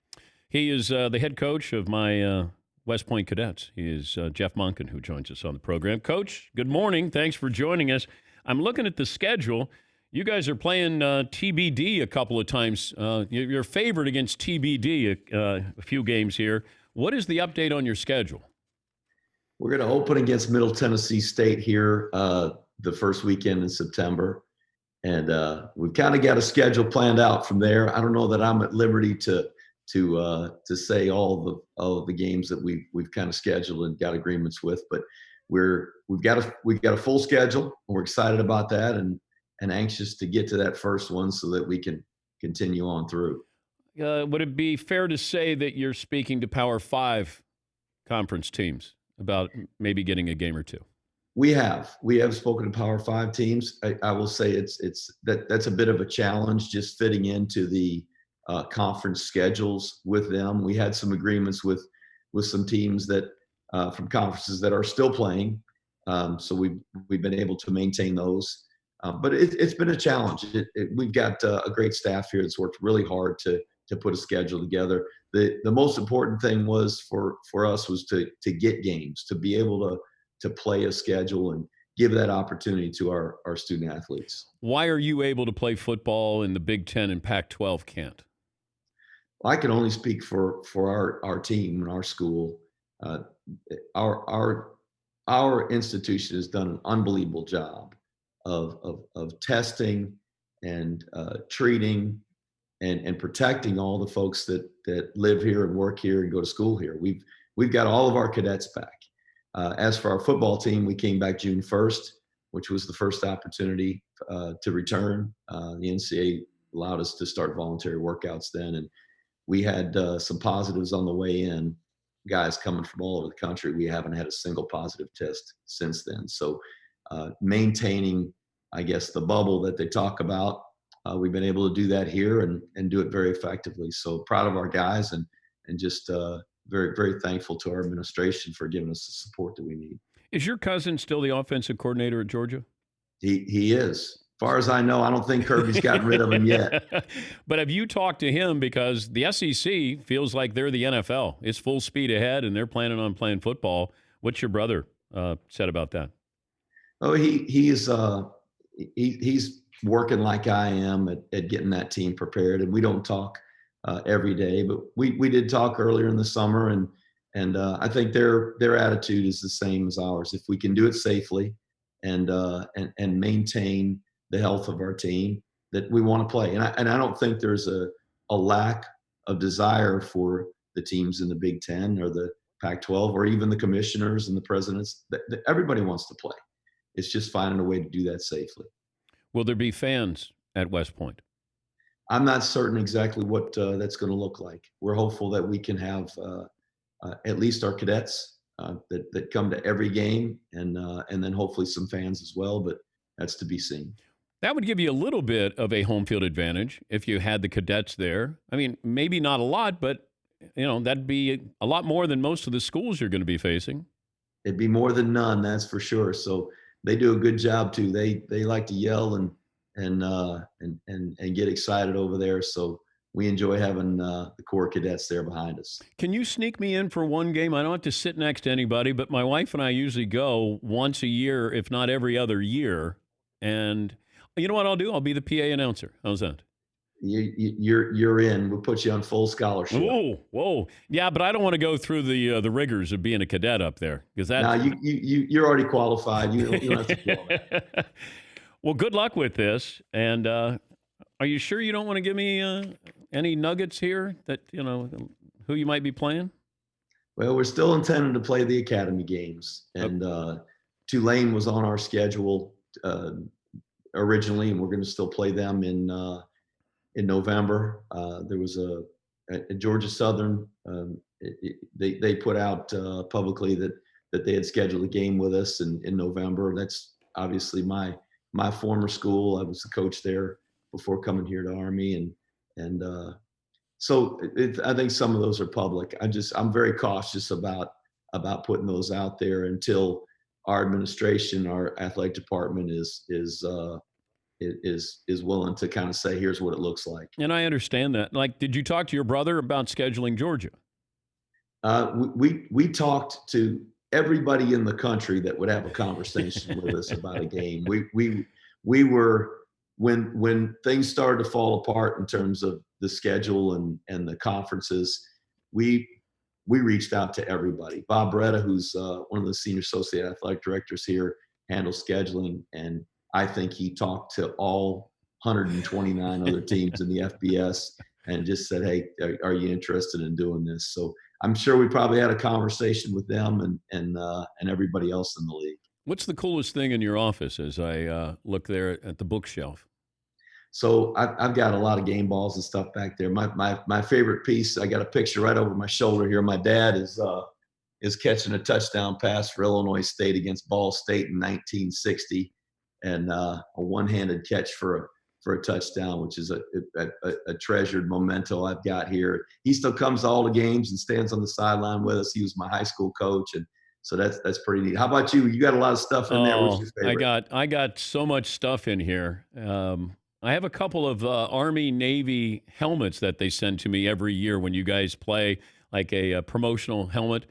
I have jerseys. I have Army jerseys in here. I have so much stuff in here, Coach. Like it's kind of crazy that this is. I can't call it a man cave. Like this is a man field house because there's a basketball court in here, football field, golf simulator, pinball, 2 bars, grilling area. Come visit, Coach. I need to. You come to West Point. It sounds like that's a pretty fun place to hang out. We can do a home and home here. I love visiting you guys up there, but we'd love to have you during safer times. Come visit us. Agreed. We'll send you the contract. Thank you, Coach. Good luck. Thanks a lot. Beat Navy. All right. Yes. All right. There you go. Jeff Monken. He's the Army head football coach. So hopefully they pull it off. Talking to some people. Yeah. I think they're scheduled to go to Houston to play Rice. But, Coach was giving us some of the tidbits there. I don't know how much he could say publicly, but great to connect with him. I'll say it once again. I say it every year, and I don't mind your reaction going, okay, we hear, okay, make a weekend out of going to West Point. Or Navy. I have not been to Air Force, but I love going up to West Point in the fall. I think it's the best college football setting I've ever been in. And that is saying a lot, because I've been lucky to go to a lot of great places. But you get to walk the campus, and you are walking through history. And you're never prouder than when you see those cadets. Never. Bring tears to your eyes. It is. And my first time there was 1984. And I'll never forget it. And I brought my wife. And we were dating at the time.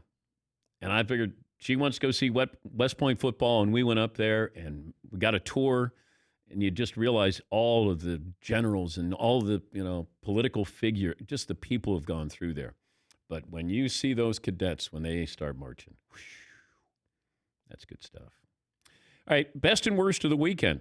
How about I start with you, Todd? Best and worst of the weekend. Best and worst of the weekend. My best, Yusef Nurkic and Carmelo Anthony Saturday versus the Grizzlies in the play-in game. Nurkic steps up big, playing with a heavy heart after the passing of his grandmother. Carmelo hits the dagger 3. Worst, with hopes to still move forward with college football in the fall, 9 more Oklahoma Sooners players testing positive. All right. McLevin. I'm going to do a couple best. Flyers up 2-1 over the Canadiens. Les Habs. Philly sweep the Mets. And I'm going to go all in on Lovecraft Country on HBO. Heard about it. Yeah, I don't understand a word of it so far. It's a new hot HBO show. It's from Jordan Peele. There's a science fiction writer, H.P. Lovecraft, and it's about, I can't even explain it. It's I know so there's hard. monsters in there, There's right? monsters. You don't expect there to be monsters, but all of a sudden there's monsters. That's a spoiler. You're not supposed to know there's monsters. It's a little like Watchmen. And it's the Jim Crow era. Yes, it's old timey stuff. It's really well done. Yeah. I started watching Yellowstone with Kevin Costner. That show is hot. Yep. There's some good stuff in there. He's peaking again. Yeah, don't say that to him, Paul. Second peak. Don't. Twin Peaks. Seton O'Connor, best and worst of the weekend. My best of the weekend was, as you know, Dan, I'm sure you watched, Bayern Munich absolutely dismantled Barcelona. Was that like in 8-2? Champions League 8-2. Oh my And God. now Messi wants out? Yeah, I know. It's really like end of an era there, it feels like. Because, there's a lot of rumors that he's going to leave. They've already fired their coach and hired a new one, but that was just an unbelievable pummeling. But when you lose 8-2 in soccer, is that like 8 times 7, so 56 to 14? Sure. Would that be is it like 7 points per goal? One of the Barcelona goals was an own goal by Bayern Munich, too, Ooh. so they didn't even score that one. Ooh. Yeah. Ooh. Yeah, it was just an absolute punishment. It was great. And then my worst is Tuukka Rask leaving the Bruins. He said it was because he has some personal things going on or some stuff with the family. Hopefully that's okay. Paulie, best and worst of the weekend. St. Louis Cardinals reliever, my worst of the weekend. Raul, I can't pronounce this, Ramirez became the first pitcher to give up 4 straight home runs in his major league debut against the White Sox. After you give up 3 straight home runs in your major league debut, the pitching coach, the manager doesn't say, let's pull this guy. Let's see what he does with the 4th guy. I can understand you give up 2 home runs. You're like, well, let him play. After you give up 3 straight home runs to 3 straight batters, you yank him. Yeah, but he hadn't, his pitch count was low, so you got to leave him in there. You don't want your guy making history this way. He's famous now. And after the 3rd guy, don't you brush back the next guy just to go, I can't give up 4 consecutive home runs? Yeah, that was tough. So your major league debut, and then you got, hey, mom and dad, I'm making my debut. And he was a reliever, I believe. Very proud of you, honey. Yeah. You did good. Yeah. Hey, you only gave up 4 consecutive home runs. You know how mom can always say something that makes it feel a little better, sound a little better? I had you on the gun at around 97. You had good velocity, honey. I thought you had nice movement. Your best of the weekend, Paul? Obviously, Alex Smith being cleared to play. Who knows what's going to happen, if anything, but Alex Smith being cleared to play, his family celebrating, that's pretty cool. It came out of their house, and his kids and wife, they had champagne. He's been cleared to practice with the Washington Redskins. He still looks like he's moving gingerly. So I don't know when they say you're cleared to work out or practice, but I don't know what that means. I hope he plays. I would love, if nothing more, than Alex Smith to get one snap in a game because there's no preseason games. Alex Smith can go out in uniform and take a snap, take a knee, and then maybe calls it a career. Yeah, McLevin. Do you think that's what he wants, or do you think he wants to go for it? Like the whole I don't know. I would imagine that he wants to play. I don't know if money is a factor here about him getting paid his contract. I don't know any of that. So I have to look at this, and I have to look at the bigger picture instead of just, hey, this is incredible, which it is, but what does it mean? You know, small picture, big picture. Can he compete for the job? Should he be competing for his job? Can he actually play? Just the fact that he got here. You know, we look back on Joe Theismann breaking his leg in the game against the Giants. And that's one of those injuries, and Joe never played again after that. Alex Smith had every opportunity, every right to just say, I can't do this anymore. I believe 17 surgeries. Nearly lost his leg. They were worried about his life. That was 2 years ago. So the fact that he is even in this position is truly remarkable. And I hope he gets a chance to take maybe one more snap. Yeah, McLevin. But I saw the video like you guys. I'm like, he can't avoid his 8-year-old kid. How's he going to avoid Nick Bosa? Yeah, It feels cringeworthy. Yeah. Yep. You know, because he came outside and you're just seeing him walk and you're going, wow, you know, he still has a lot more work there. We'll take a break. Your phone calls, best and worst of the weekend, coming up next.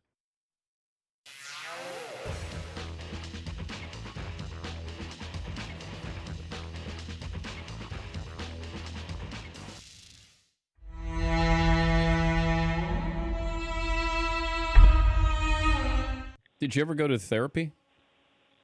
Oh yeah. I mean, I've been in therapy in and out of my whole life. I mean, I was in therapy as a child, and definitely think that therapy is useful, a very useful tool. If you meet the right therapist, I met a lady named Jane that I've worked with on and off over the last several years, and she has changed my life, you know. And if you meet the right person that you can trust and you listen and sort of absorb what they're telling you, it can be incredibly helpful. So, but as a child, though, that's different. Yeah, I think it was different. As a child, it was hard to open up and understand why you were there or what was going on or what was the reason for being there. But man, I was a troubled kid. I got kicked out of a Christian school, or was going to get kicked out of a Christian school. I got sent to military school for a year and a half, and I didn't really have much direction, you know, till I got the opportunity to drive race cars, and was really probably more of a disappointment, I think, than anything up until probably around 1996, 97 when I started driving an Xfinity Series for a couple races for Dad, and started showing, hey, there's some purpose for me here, and here's some direction for me. But as a child, I was, having divorced parents, and then the fire. We were living with my mom in a mill house near Concord Mills, Annapolis, that caught fire when I was 5, 6 years old.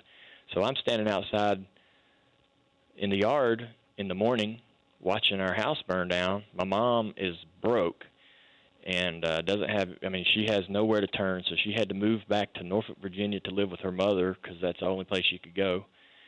And she made the very difficult choice to give up custody of me and my sister at that moment to my dad because she knew that he could provide for us and give us this better life. And so I was at my mom's watching her house burn down in the morning, and then that evening I was at my dad's house rummaging through my toy box in the garage, seeing if all my toys had made the trip.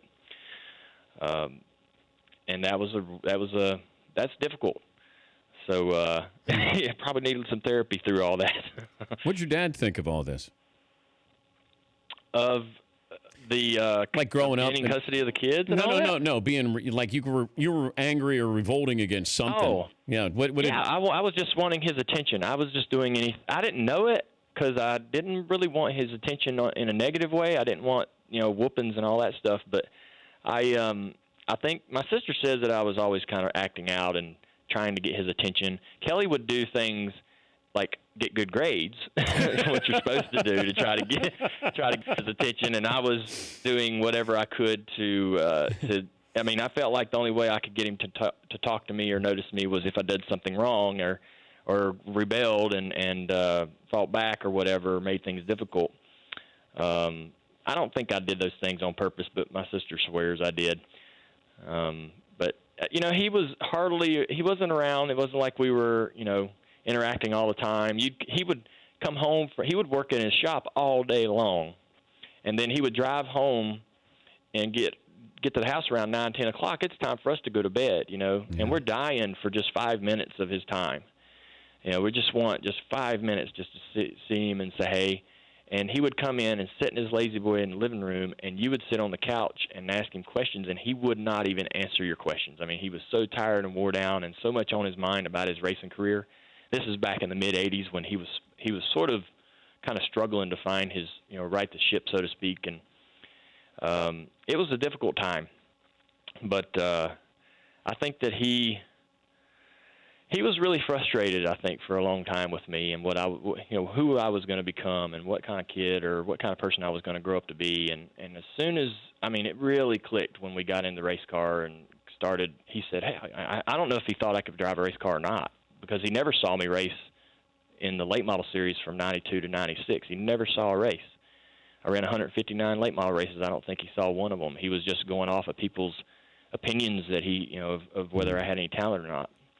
But once I got an Xfinity car, we went to Michigan and ran in the top 10 and right there in front of him. And it was, he said, hey, this is all right. So we started talking about the future.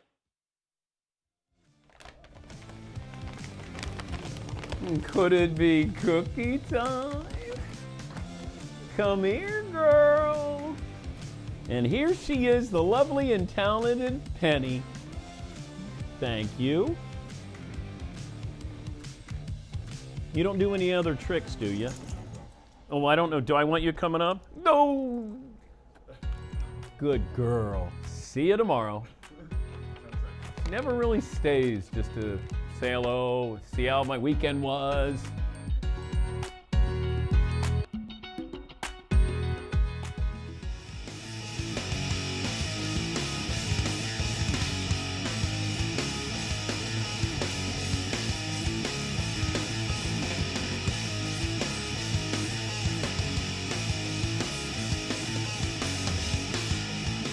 Best and worst of the weekend. Your phone call's coming up. By the way, go to rockauto.com. All the parts your car or truck will ever need. rockauto.com. Family business. They founded it back in 1999. Automotive engineers did that. 2 goals in mind.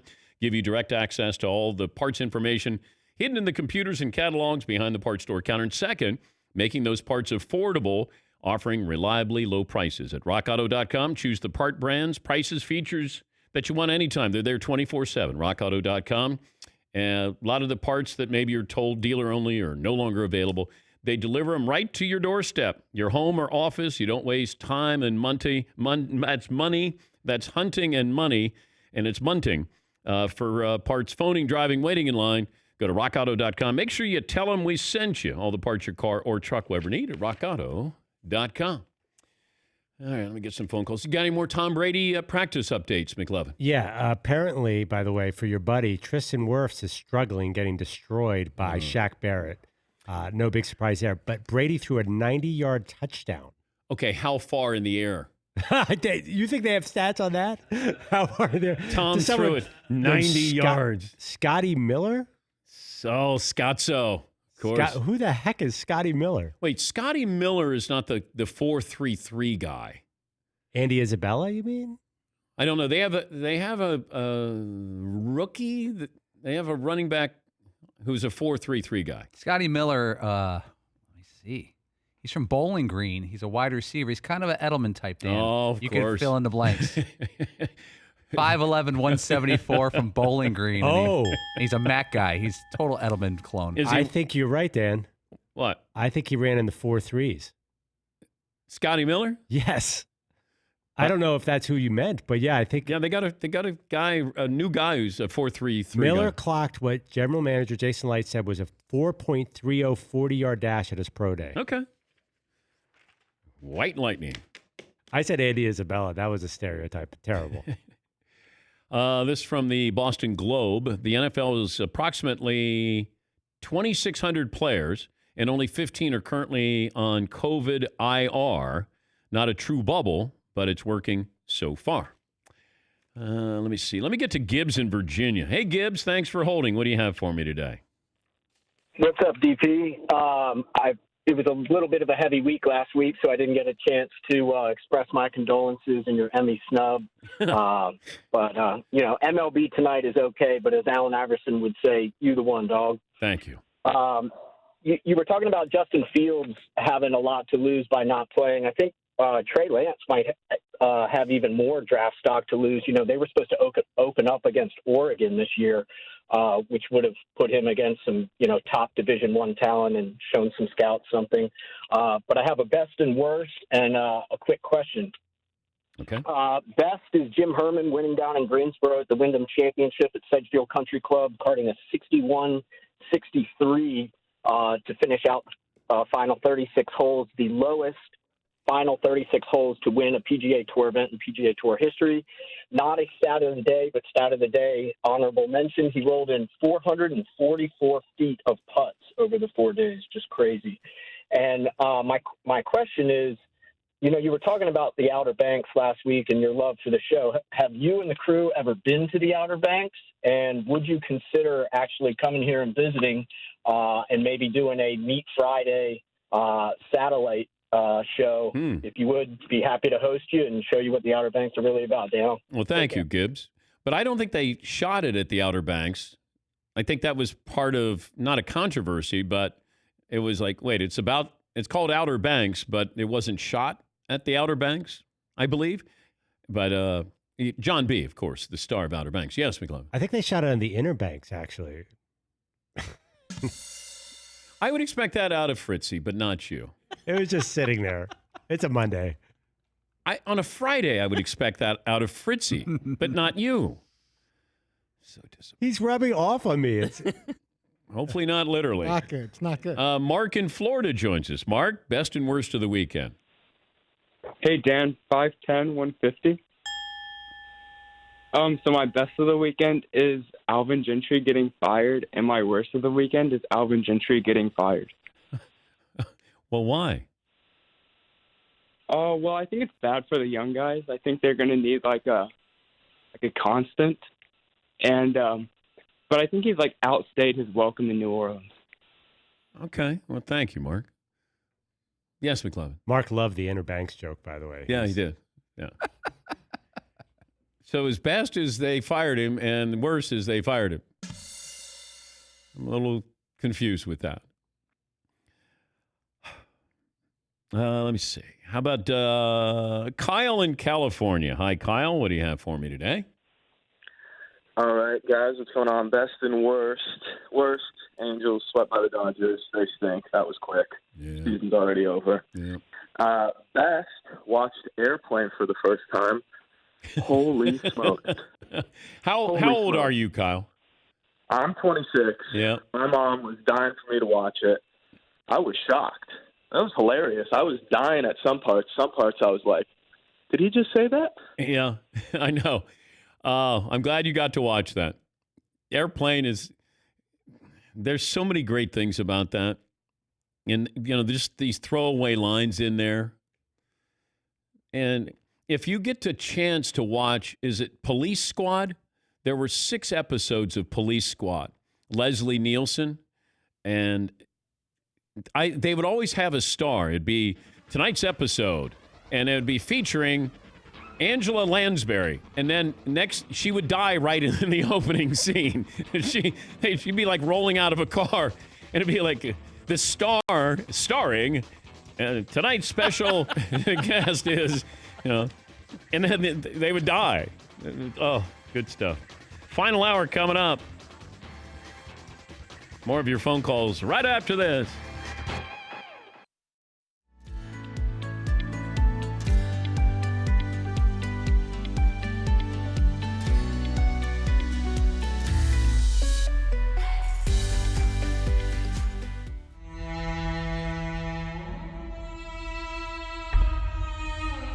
Best player you played against was who? Pete Rose. No question? Well, there's always a question. I mean, everybody has, things they factor in. But day in and day out, competitor. If you were to have a son or daughter and you wanted them to look at one player as to how they played the game, you would point to Pete. Should he be in the Hall of Fame? He should. No question. No problem with it. Why? Okay. Well, I think that, in this country, and Pete made a mistake, and he's had, I think, an addiction to gambling. And he was subjectively caught, and he was suspended and banned for life. And he also paid his dues to society. He did his time, whether it was a halfway house or jail or whatever it is, and restitution. And then I think we should go back into society and get a chance again. And if you're talking about gambling now, and we're talking about opening the gates, then you should look back and say, and that was the one rule when you walked into the clubhouse, was the gambling rule. And now other billboards have been added. But you should look back and at least give them a chance to be on the ballot in the future. Did you ever hear of anybody else with gambling in baseball? No. Nothing. Not tonight. And Dan, I was pretty focused. I mean, I had my locker room and my locker, and I rarely knew if anybody was taking drugs or if they would be gambling, because I was so focused on 162 games in the playoffs and getting ready and doing my job as a everyday player and leader that I didn't look for it. But you had steroids in football back in the 70s. Right. But it wasn't prevalent. It didn't feel like it was prevalent in Major League Baseball. No, not until late 80s. Why is it that did we think that it might not help your swing or it wouldn't help a pitcher? Well, they used to tell us, and the Dodgers, were always in the forefront of these things. I mean, I actually talked them into the first Nautilus equipment back in the 70s. I mean, we broke the ice with the Nautilus machine, right? Because everything else was light free weights. And the old term was used, baseball equipment to get in baseball shape. So that was their philosophy. You don't want to be too bulky. You want to be, lean and flexible and so forth. And then the evolution really of weight training. And I was a football player, and at Michigan State we trained. And I always thought, if you and I are comparable as athletes, but I'm stronger, I'm going to be a better performer in the long run. So with the evolution of the business of sports and the business of the game, you are always going to have participants find ways to cheat.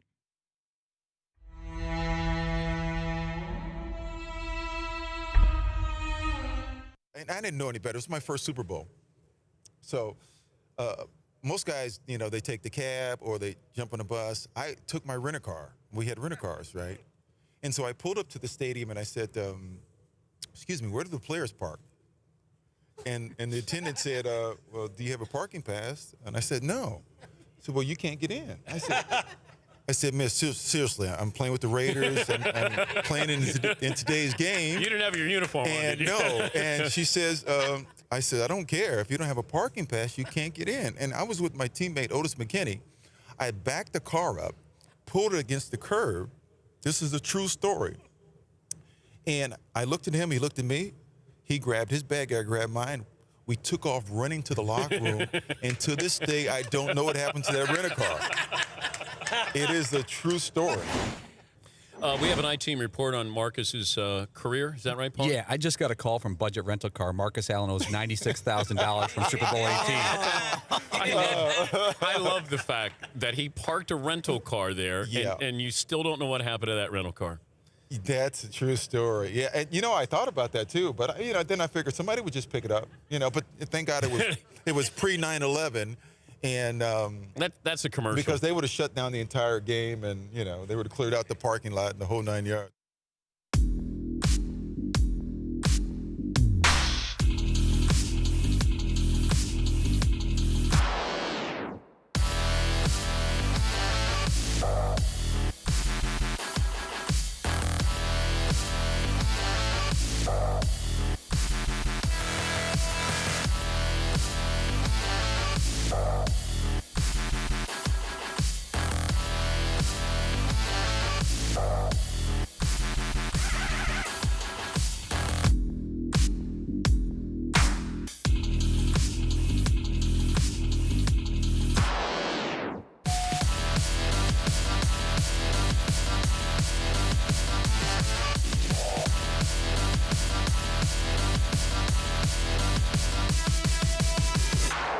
Buckle up, boys. Time to go to work.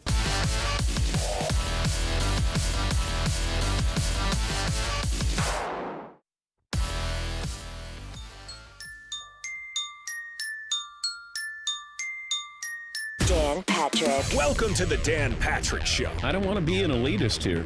I want to be a man of the people. Hosted by Ham and Eggs hero, Dan Patrick. Ham and Eggs, Eggs and Ham, DP, the approachable man. Podcast, listen, hear, and see. I'm just an everyday guy. Ham and Eggs. That's me. DP. Bring in Reggie Miller, who joins us from the bubble. How much concern do you have with the Lakers? The game of basketball, it's not a light switch. You can't turn it on and turn it off. I like to see a team having a rhythm and playing well. We have not seen that from the Lakers. Is it concerning? Yes. Remember, these teams playing, every game has been a playoff game for them. Do you think the NBA adopts this play-in scenario as we move forward? We're seeing I like in the West. that. Okay. You got to play yourself in. It gives teams an actual shot of competing. Broadcasting from the Mercedes Man Cave, this is Dan Patrick. Final hour on this Monday, Dan and the Danettes, Dan Patrick Show. We'll talk to the chief medical officer with the NCAA about why are certain conferences playing football and then the Big Ten and Pac-12 are not. And former Ohio State Buckeye Chris Spielman will join us coming up here in a moment. These days, plenty of quarterbacks have impressive stats, but I want to share with you some numbers on Washington quarterback Alex Smith. He spent 3 months in a wheelchair, 8 months in an elaborate leg brace. He had 17 surgeries in 9 months. He broke his fibula and tibia in a game in November of 2018. Afterwards, suffered an infection. They didn't know if they could save his life. On Sunday, the team announced that Alex Smith will be activated off the physically unable to perform list. And we celebrate athletes. We celebrate quarterbacks for their talent. But, man, the work ethic, the mental strength. Just imagine if you've had one surgery. He had 17 surgeries in a span of 9 months. I don't know if he plays again. If he doesn't, I hope that they give him an opportunity to go out and take a ceremonial snap and take a knee. But, man, we celebrate a lot, but this is worth celebrating. Alex Smith to come back like he has. 877-3DP Show, email address dp@danpatrick.com. McLovin, the poll question? Okay, so hour 2 was which is the third most exciting NBA series with the Clippers and Lakers being off the board. It's a runaway. It's the Rockets Thunder, as you said. Yeah, I agree. Yes. Todd, you're... Mr. Chris Spielman just called in for you. Oh, okay. Well, there he is. Chris Spielman, the former Ohio State All-American linebacker and great Detroit Lion. Chris, good to visit with you. Hi, Dan. How are you, sir? I'm doing okay. At our morning meeting, we were wondering about what is the atmosphere, that feeling around Ohio State football. Justin Fields putting out this petition. Like the last 2 weeks there, how would you sum up just the feeling you get from your callers to your show or just fans you run into? Well, I think it's like everywhere around the country. I think one thing about football, it's galvanizing, especially in the state of Ohio. And I think everybody understands the risk of COVID. And I think the big concern is, and what I think Justin wants and what most of the parents want, is that they want the right to choose at the most. And at the very least, give us a reason or give them a reason why they can't play moving forward. I think that's an obligation of the Big Ten. But why is it that the ACC, SEC, and Big 12 are playing and the Big Ten is not? Well, I think there's a diversity of opinion on the medical situation and myocarditis. And, you know, you have a doctor from the University of Michigan come out who's and part of it and said that myocarditis has been around for years. And I'll give you the perfect example of how maybe these kids would be a little bit safer. I'm assuming you talked about Cameron Smith, the linebacker of the Minnesota Vikings, who had COVID. They went and got his heart checked, and they found out that he needed life-saving surgery, quite frankly.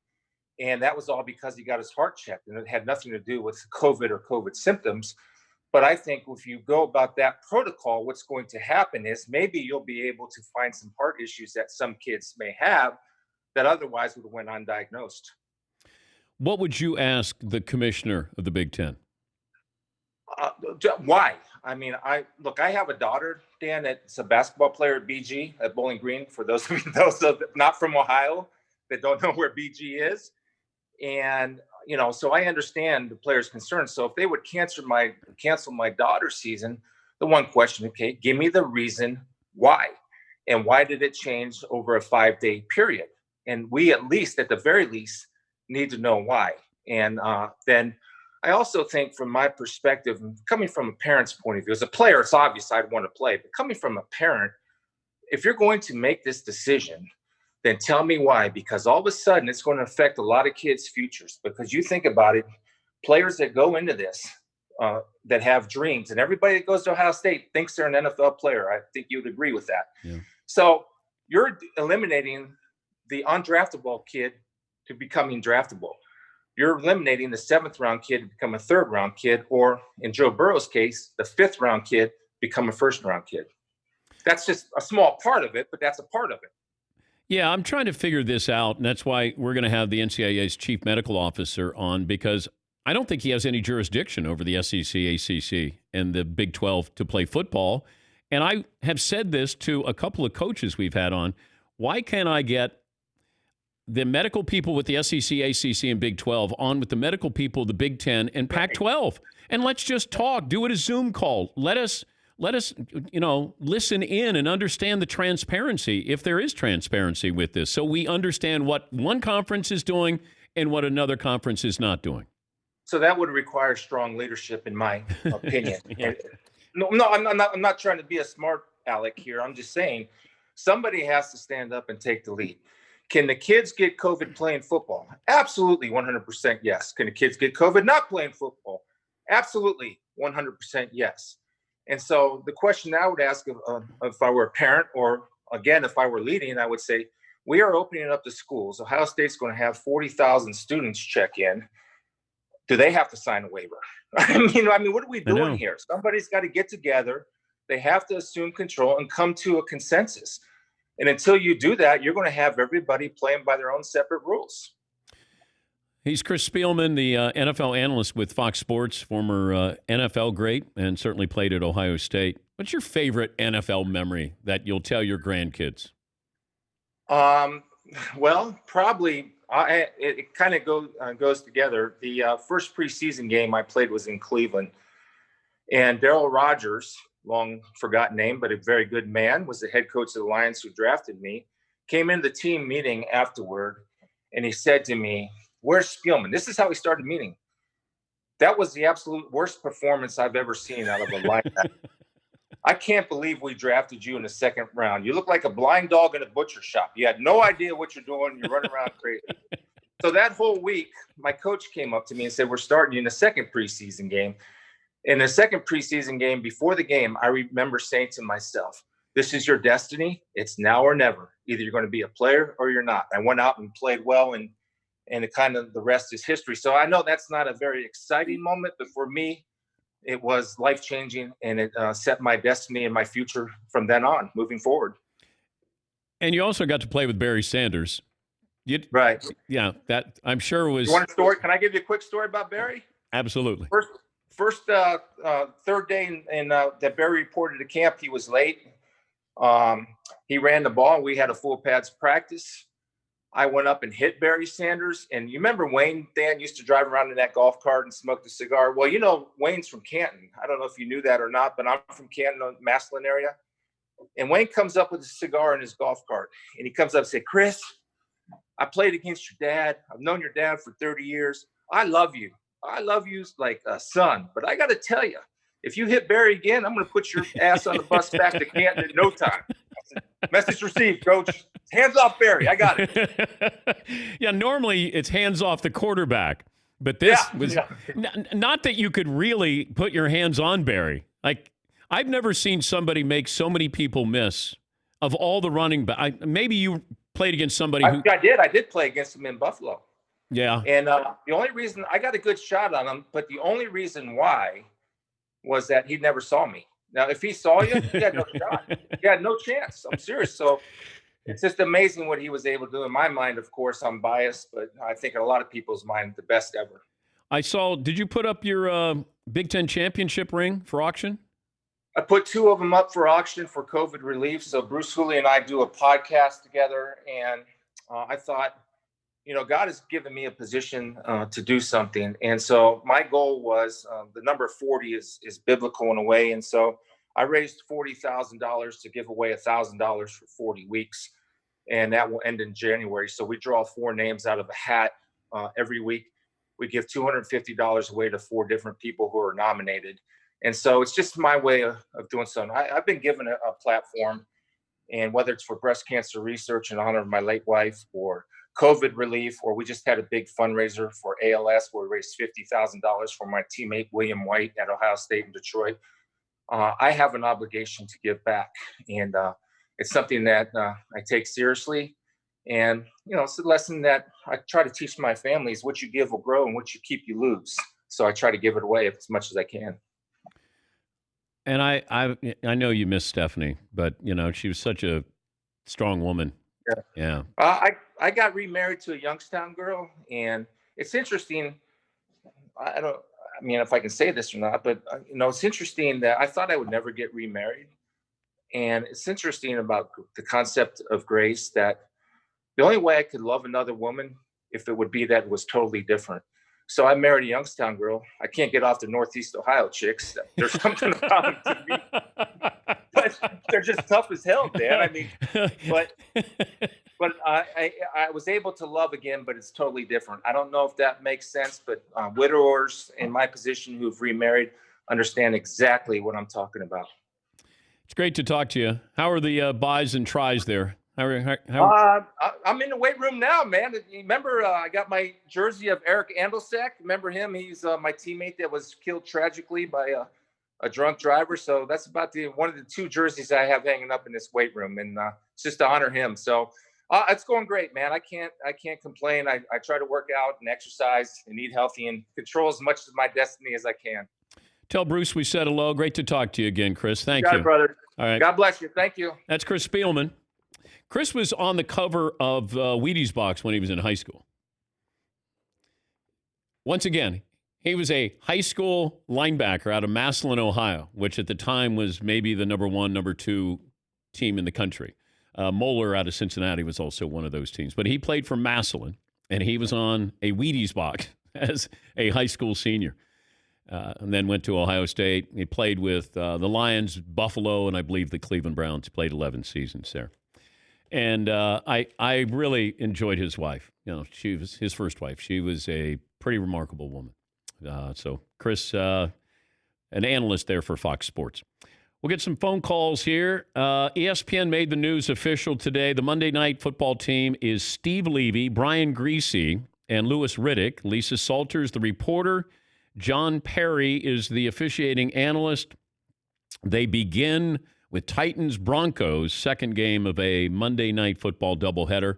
I believe it's Chris Fowler and Kirk Herbstreit with the other Monday Night Football game as well. So Steve Levy, Brian Griese, and Louis Riddick are going to be in the booth. Yes, McLovin. Really did him a lot of favors with that Titans-Broncos debut.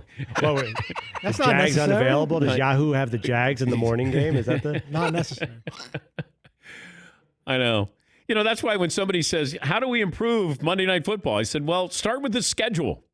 That's why Thursday Night Football, how do we improve Thursday Night Football? Start with the schedule. All of a sudden, Fox started getting good games, and we're like, yeah, Thursday Night Football is awesome.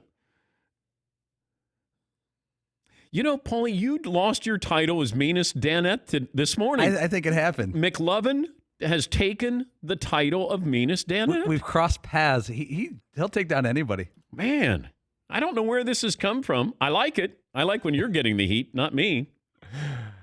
Well Don't worry. done. I still had that Inner Banks joke. So Fritzy is also wearing off on me, unfortunately. Oh, God. I know. John in Indiana. Hey, John, what's on your mind? DP, how are you doing today? Good, sir, John. I wanted to thank you for the West Point plug. After you talked to Coach Funkin, my son literally is a 6'9" freshman going to play basketball there and chose to go there over other schools. And ironically, I'm wearing a West Point hat today as you give a nice shout-out. So I think you would love one thing. If you're going to go to a game, if and when it's possible down the road, West Point does an unbelievable thing where they feed the athletes during of a home football game.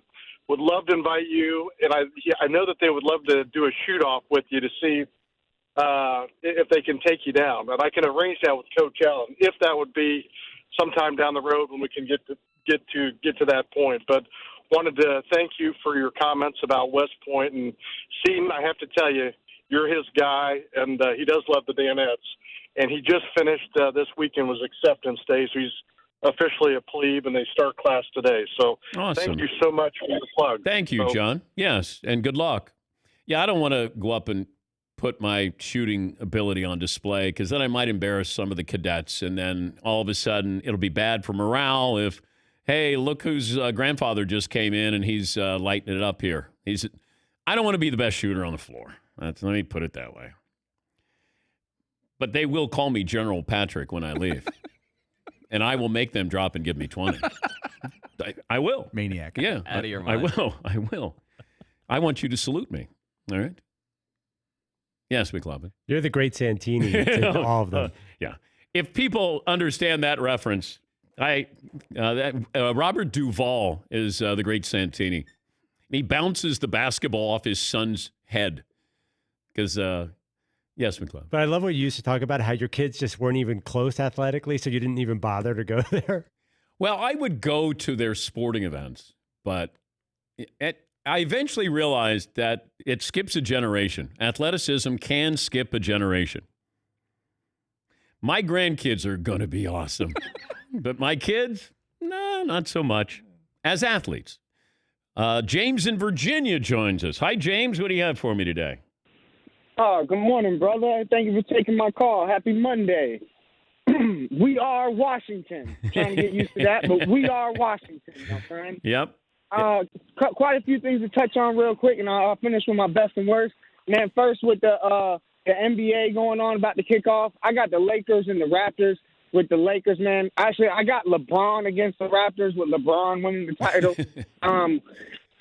For me, man, my best, I'll say this about Alex Smith. I hope it's all ceremonial with him, too, man. I mean, that guy has come back from something that most people don't ever come back from. And as a Washington fan, it's amazing to see his journey, but I hope it's all ceremonial. I don't know how they can put him out there in good conscience. But I'll finish with my best and best, man. My best, it was great watching playoff sports over the weekend, man. There was some great hockey. I'm not the biggest hockey fan, but I do follow it from time to time. And there were some overtime games last night that was amazing to watch. I really enjoyed it. And lastly, man, I'll leave you with this. I took a nap yesterday, and I woke up rolling over watching a horse race. And there was this name of the horse yesterday, and I couldn't believe it. But I guess when you can buy a horse and you can run them, you can name them what you want. But it was called Chicks Dig Money, and that's my favorite name of a horse I ever heard. And last thing, I look forward to sending in my submission for your next great podcast, man. Awesome, Have James. a great day, guys. Thank you, James. Always love James's enthusiasm. More phone calls coming up. Reggie Miller on the show tomorrow. The great actor Bryan Cranston on Wednesday. So just some of the early programming that we'll have for you. We're going to take a break. He's the NCAA's chief medical officer. And I don't know what role he has with these schools, these conferences that play and don't play. He has said we shouldn't be playing football, that it doesn't make any sense to be playing football. But is it just all football? Is it all sports? I want to find out exactly what his role is and why aren't we getting these different conferences together? Every time I say that on the show, the guest that we have on goes, well, that's a great idea. Somebody got to take charge of this. Somebody should have taken charge with this. And they should have done this a few weeks ago or a couple of months ago and just said, this is what we're learning. And this is what we hope, if we continue to do this, then we can have sports, football. But it doesn't feel like these conferences are talking to one another. I know the Big Ten and Pac-12 do and did, because that was a joint decision to decide to not play football. SEC, ACC, Big 12. And plus, there are other schools that are playing football. We had Army's head coach on last hour. They're playing. SMU, TCU. You got schools that they're going to be adding games.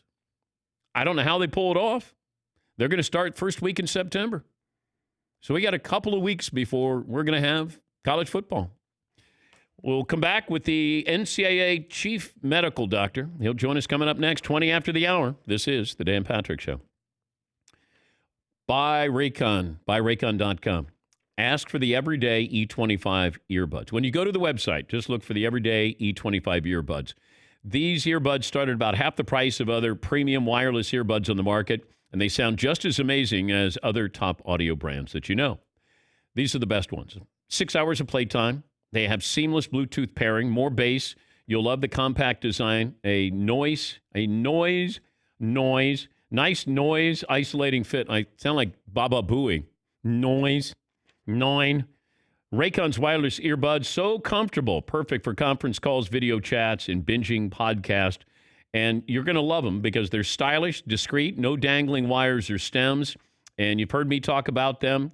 They were co-founded by Ray J, Melissa Etheridge, and Cardi B swear by them. Get 15% off your order at buyraycon.com/Patrick. Buyraycon.com/Patrick for 15% off your wireless earbuds. Buyraycon.com/Patrick.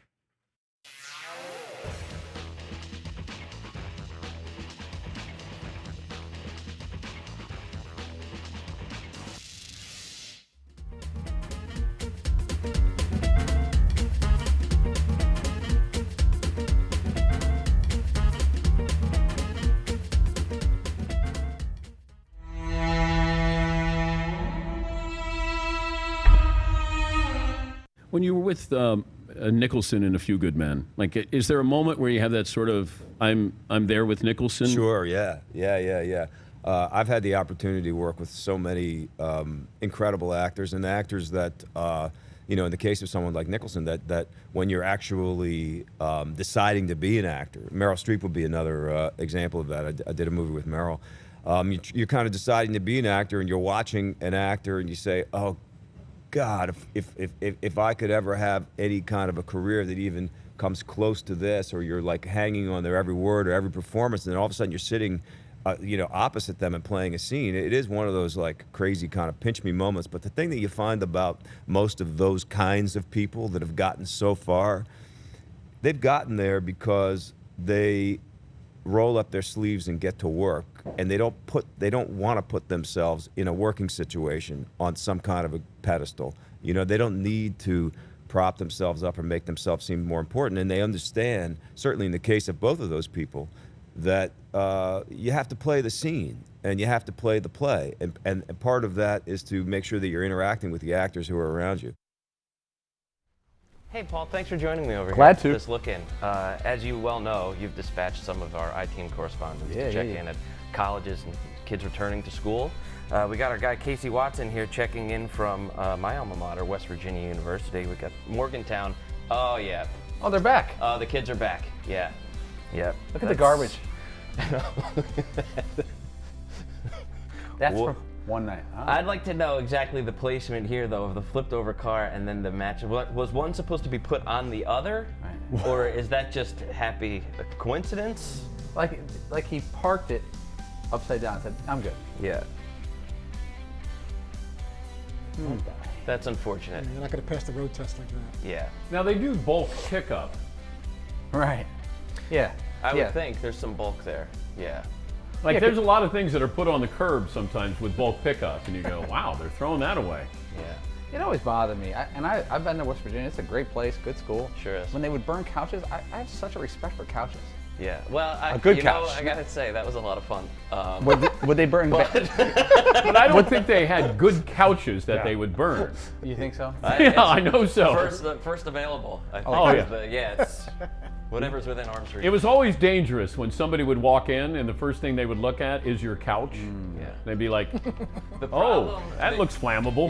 The best part and worst part about Morgantown is that it's very hilly like that.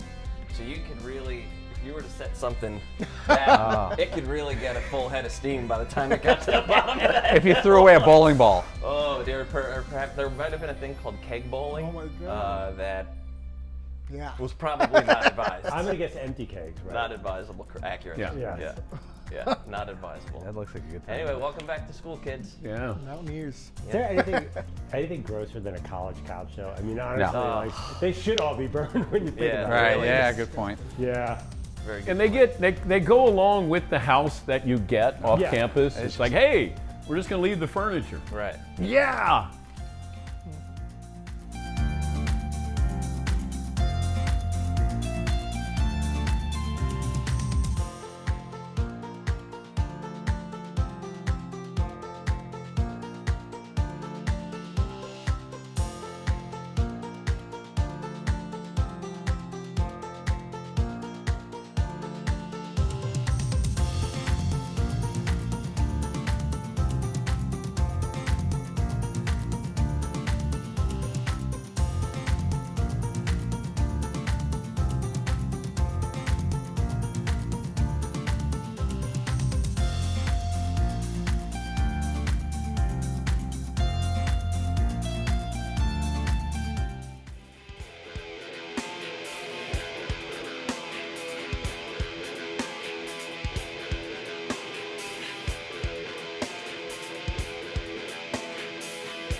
Sneak in a couple of phone calls here, then we'll talk to the NCAA's chief doctor, medical doctor, Brian Hainline.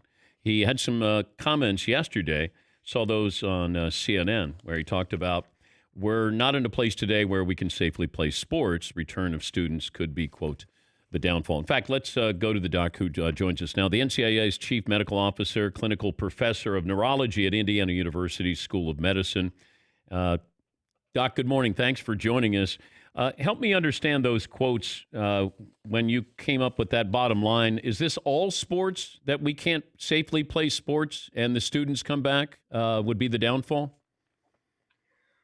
Well, it was a reference to playing sports today, yes. If we look at the current environment, the national environment, and especially where testing, our testing paradigm and contact tracing, it's not good today. And what we don't know is once the students start resocializing in the dorms and what that brings to a college community, we have to be able to understand that. So it was really speaking about the moment. But then you see where the Big 12 and the ACC and SEC are playing football. How is that possible? Well, so what's happened is that they've decided to postpone and not make a decision yet. So the way the NCAA works, and it's not such a straightforward organization because it's a representative democracy, as you probably know. So the Autonomy 5 schools, really the FBS schools, they control the college football championship. And so they have to adhere to mandates that the NCAA put out because the NCAA does oversee what happens with the student athletes. So we've been working, actually, I was a part of the member of the Autonomy 5 Medical Advisory Panel. Their guidelines are the exact same as ours. We put out the mandates, but independently, the Big Ten made a decision separate from the other four. Then the Pac-12 made a decision separate from the other four. And then the three other conferences said, well, we're postponing making a decision. So but when they make a decision, it must follow the mandates that are in the third document that we put out. We put out 3 documents over the last 2.5 months that have guided how the membership can return to sport. But if you're saying that we can't have football, we can't have sports, we can't safely play sports, and the SEC, ACC, and Big 12 go ahead, what happens? Well, again, my reference was at the moment. I was really making a particular point about what's been happening with testing in this country, the fact that we don't have national oversight.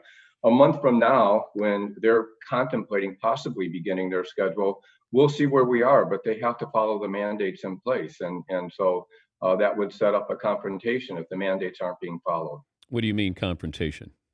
Well, on the one hand, the Board of Governors, which is the most powerful committee of the NCAA, they've said every school must follow these mandates. And so all of the conferences, all of the individual schools must follow that. And so, that's what the confrontation would be. And, I can't predict what would happen with that, but that's where things have been laid out. What's the most important part of this testing on a daily basis for these athletes? Well, testing is just one part of it. The most important aspect of what can happen is how athletes and everyone else behave. Because you can be tested 5 times a day. But if you're engaged in risky behavior, either on the field or off the field, it doesn't matter.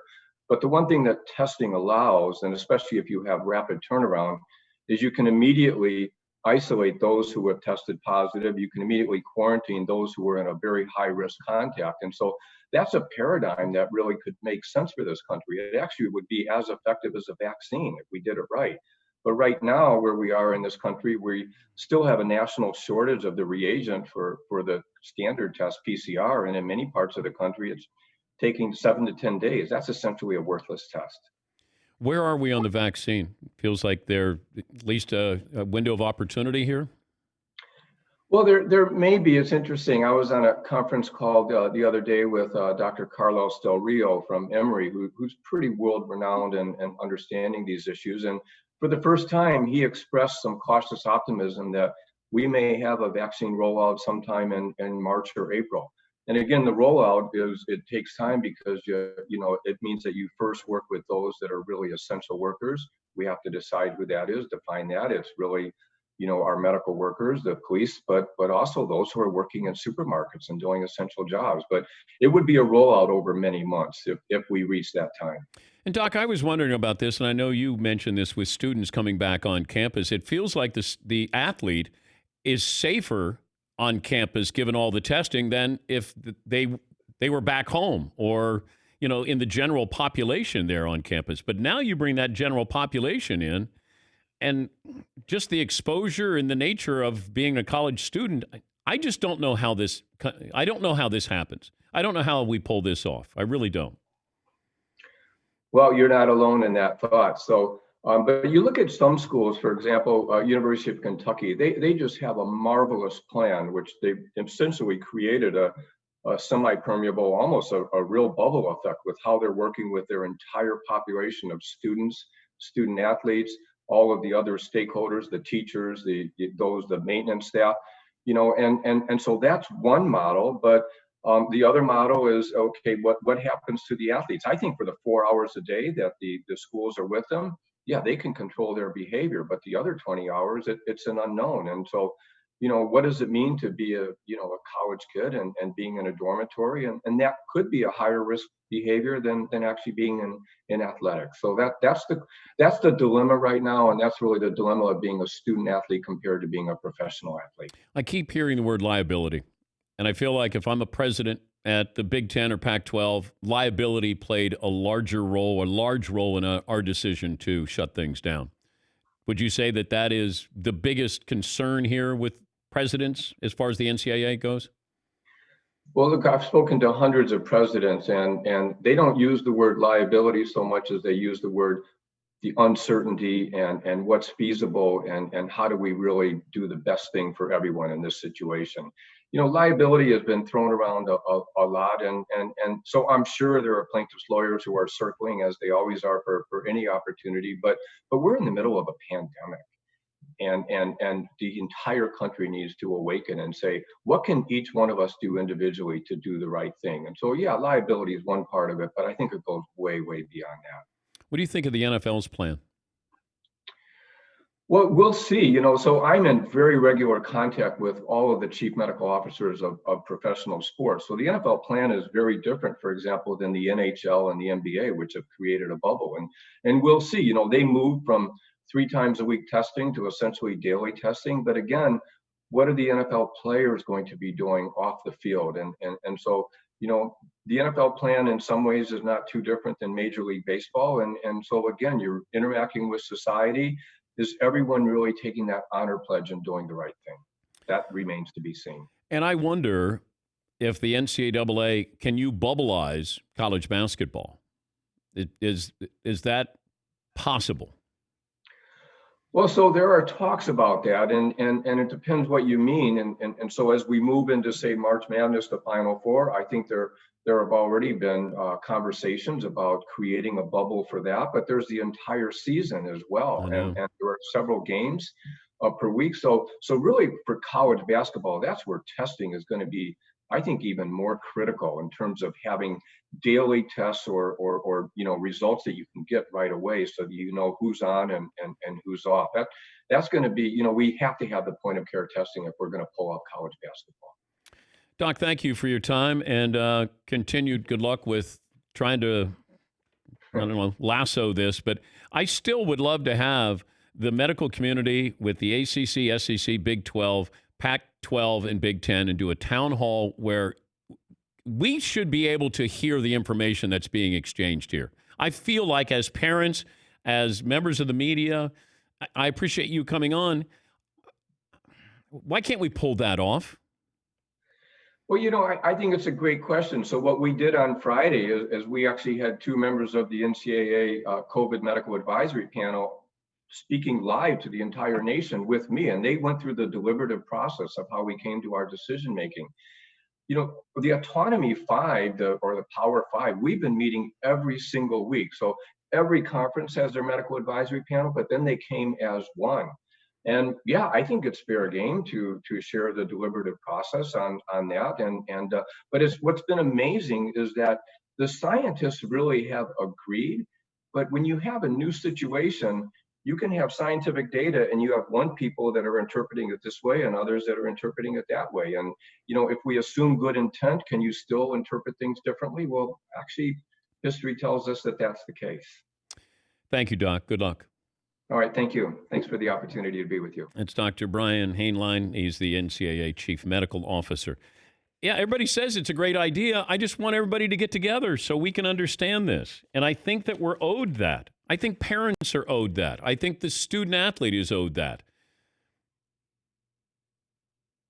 Share the information. Let us understand it. How do we pull this off? And are we letting people actually have all this information? Do we know this information? Like, I don't know if Title IX has anything to do with this. If I say you're going to be able to play football in the fall, do I have to then say to women's sports, hey, you get to play too? How do I say only football gets to play and nobody else gets to play? Like, I have a ton of questions. And I hope that my voice is silenced if we play college football and, but students back on campus already kind of, basically saying, you know what, your rules and regulations aren't going to affect us. We're off campus. And you're going to have almost like Big Brother watching. So colleges are going to have a Big Brother system watching to see what happens off campus. And I go back to the story at the University of Miami. I had some students who basically said, hey, we're going viral. We're going to show you. We're holding a party. School calls them up, brings them in, says, you're done. So imagine. You just got to campus. Now you're sent home. And if we can pull it off safely, then great. But why aren't we exchanging? I want to know what the Big Ten is so scared of and what the Pac-12 is scared of and why the SEC and ACC and Big 12 are so confident. I'd just like to know. And I'd like their doctors to explain this. I don't want to hear from a coach, athletic director. I want to hear from the medical community. Let us just understand it. And as Doc said, hey, how you interpret it is different than how I might interpret it. Okay, then at least I understand that. But it feels like SEC, ACC, and Big 12 are, less conscious of this, and the Pac-12 and Big 10 were overly conscious. Man, it just feels like, how did 2 over here go, nope, and 3 here go, yep. And we still have a long time to go. I know it doesn't sound like a long time, but it's a long time before we have, the middle of September here with the SEC. SEC announces its schedule coming up tonight. If it happens, I feel bad for the universities, the communities that can't play football if we see that the SEC, ACC, and Big 12 can pull this off.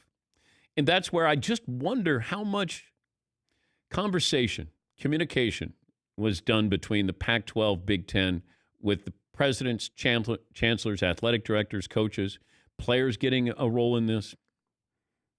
Because a lot of people were taken by surprise. Last Monday morning when I told you at about 9:10 in the morning, East Coast time, there were people in the Big 10 and Pac-12 who had no idea that was coming.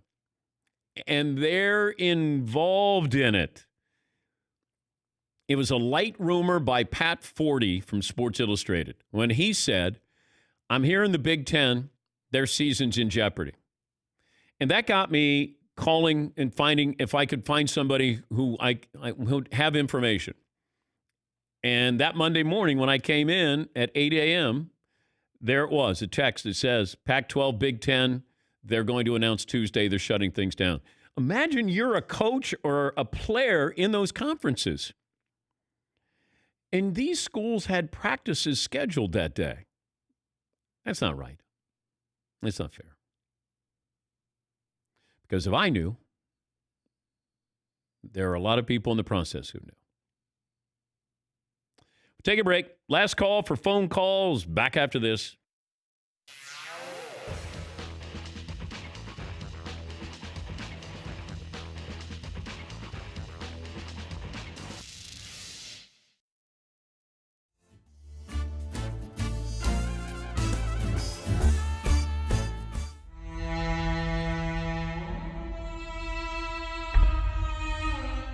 All righty. So here we go. McLovin is ready to go. You can't have the towel on underneath for this bench press. That was just for the Rocky vibe. Can I make a speech before? Take this time. This is for all the nerds who did great in math class but couldn't get the girl while they went off to date the quarterback. Someday, many years from now, you may bench 200 pounds on a very popular radio and TV show and get revenge of the nerd. Let's go, boys! All right. McLovin, 200 pounds, one time, must touch the chest. Yes, Paul. What if he gets to the top and our spotter has to put it? Spotter can't help it. Okay. Once another hand is on the bar, it's over. Dan, and you face the wheel of punishment. Dan, there's no oxygen getting to my head. Come on, Andy. You got this, Nobody. kid. Come on. Come on, Andy. You can do it. Get in there. All of those people who laughed at you, all of those women who rejected you. That's a long list. Come on, Andrew. About 200 Dan, rejected you. Wait, Get angry. I feel a little lightheaded. I'm not going to lie to you. You had that whey protein. I'm so thing I told nervous you right not to now. take. Buddy, take all that energy. I'm okay with the Focus. Be angry, man. Get angry. All right. Ready? Tell me some of the things on the wheel of punishment to give me a little motivation. We talking eyebrows? Shaved eyebrows. Oh. Speedo for a week on the show. If you could just chant Speedo while I'm going up, that would really do the trick. All right, are you ready? Come on, angry. I'm ready. 200 pounds. Come on, Eddie. Come on, come on. Come on, kid. All right, Alan, we're going to lift on 3. 1, 2, 3. Oh, here it comes. Up, down. Go. Ah!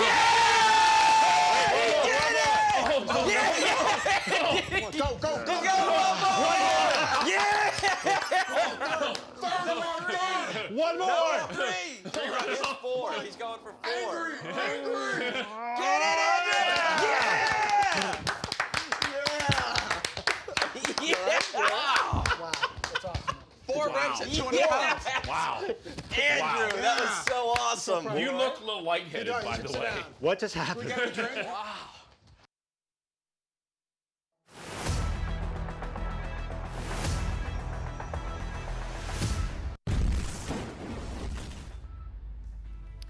Congratulations to Kyle in Colorado. Go Broncos. The number is 1 and 57 for today's scoreboard.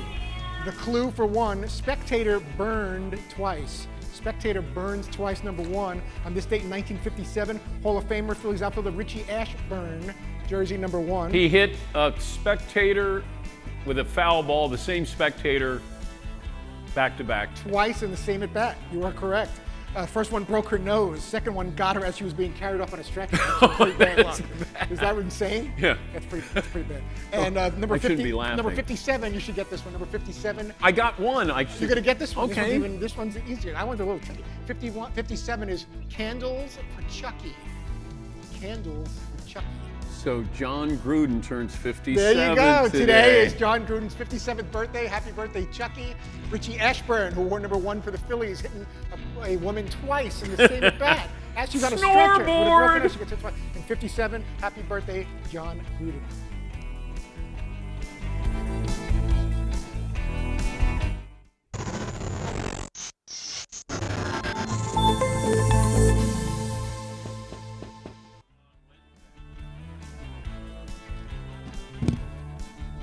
What's up, everybody? Marvin Prince here.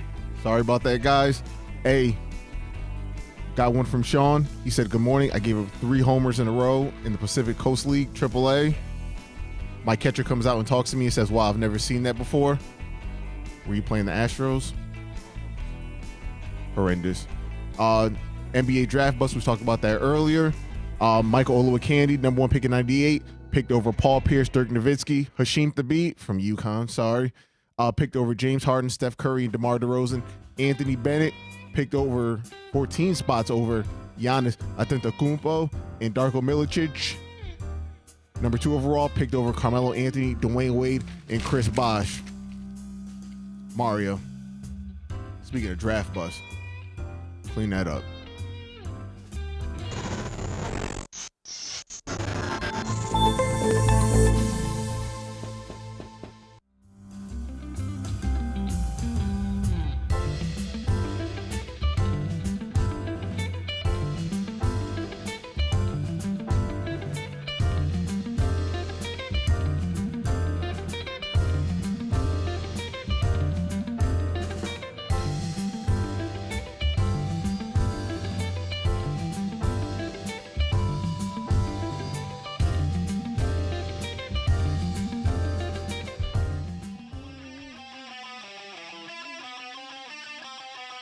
Dun, dun, dun.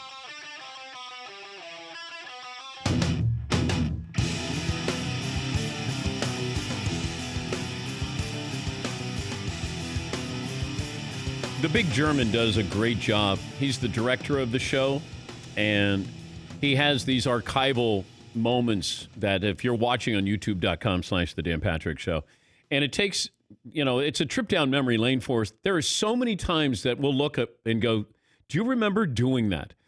And we've had so many moments here, things that we've done, that we put on TV. And we just saw one where McLovin was bench pressing 200 pounds. And we were so excited. It was as if he was, bench pressing 500 pounds or something. And McLovin, it's like he was representing all of the scrawny non-athletes here in this room. And we're like, yes, McLovin. And he did it 3 times. They're so excited. But, these archival moments that the Big German puts together, they're really well done. And just kind of refresh your memory. You get to see the old man cave there. But it was fun. It was good. By the way, moving to Peacock on Monday. And Ario and I are going to do a tutorial today just to let you know how you can find us on Peacock. So it's not complicated. It's free. And it exposes the show to a wider audience there. We wanted to have a larger audience there to be able to watch this. And we're thrilled to be partnering with Peacock. It's free. And we'll have a tutorial just to let you know how you can put it on your phone or on your tablet or your tablet. But that'll be coming up on Monday. And what we're trying to do, just so you know, those watching on YouTube, that we'll probably leave the show up on YouTube for a few days just so you can make that transfer over to Peacock. We know it's a little abrupt for you and you get used to your viewing patterns, listening patterns, and we understand all that. I want it to be a positive for you, and I hope you understand why we're doing it. But we factor in you who are at home watching, those who listen, those who get the podcast, those who watch the re-air. So we try to factor in as many people as possible with these decisions. So thank you for your patience. Yeah, Paul. I downloaded the Peacock app while you were discussing that. It took me 17 seconds. Yeah. All right. Piece of cake. Well, it might not be a long tutorial that I do with Ario. Even better. Alan in Los Angeles joins us. Alan, thanks for holding. What do you have for me? This is Alan. My best of the week is Lewis Hamilton. He won his 88th Formula One race yesterday in Barcelona, and he's 3 away from the all-time record, and he's one of the all-time great race car drivers, and he's a black man. And my worst of the week is college football. Hello? Yeah. Yeah, college football, the state of college football. I agree with everything you say, and it's just dreadful, the situation. And I have a football score for you. Okay. COVID-19, college football 0. It's the fourth quarter, and they're out of timeouts. All right. Well, thank you, Alan. Yeah, Lewis Hamilton that's as impressive a run. Like you could look at what Tiger did in golf, chasing Sam Snead's all-time record. And here's Lewis Hamilton, who is chasing the all-time Formula One record. Yes, McLovin. Just the way he described Lewis Hamilton just came off as a little funny. Yep. Yeah. A little. I watched a little bit of that this weekend. They were really exciting. Yeah, I can't do it. I try. I think if they went through the streets of a lot of these cities where they hold these races, then I would be a little more interested in that. Open streets with people and vendors? Yeah. Pedestrians. Knucklehead. Christian in Maine joins us. Hey, Christian. Hey, DP. Hey, bud. First of all, great. That was a great interview, man. I was worried I was going to be next after it, and it was so heavy. I didn't know what to do. I was like, oh, please, no, not me. But I want to give you this is a shout out to Todd. Here you go, Todd. This is how you do it. My bets and my bestest of the weekend is Mookie Betts roping balls in L.A. and the Red Sox black eye flushing Fuller, showing that they suck. My Red Sox are horrible. Yeah, that rebuild is not going over well with some of those guys. Like J.D. Martinez is basically like, I didn't sign up for this. Thank you, Kristen. Spencer in Wisconsin. Hey, Spence, what do you have for me? Hey, Dan. Just a quick best of the weekend, and then I got a question for you. Best of the weekend is the Brewers taking 3 out of 4 against the Cubs. Ryan Braun batting a career .321 in Wrigley, which makes Cubs fans furious, which in turn makes me extremely happy. And the question is, with your upcoming guests, Bryan Cranston and Reggie Miller this week, whose career would you want? Oh, okay. Well, thank you, Spencer. So Bryan Cranston, who gave us Breaking Bad and quite a few other things. He was on Broadway, where he's been on Broadway for a couple of things there. Or Reggie Miller, who's a Hall of Famer.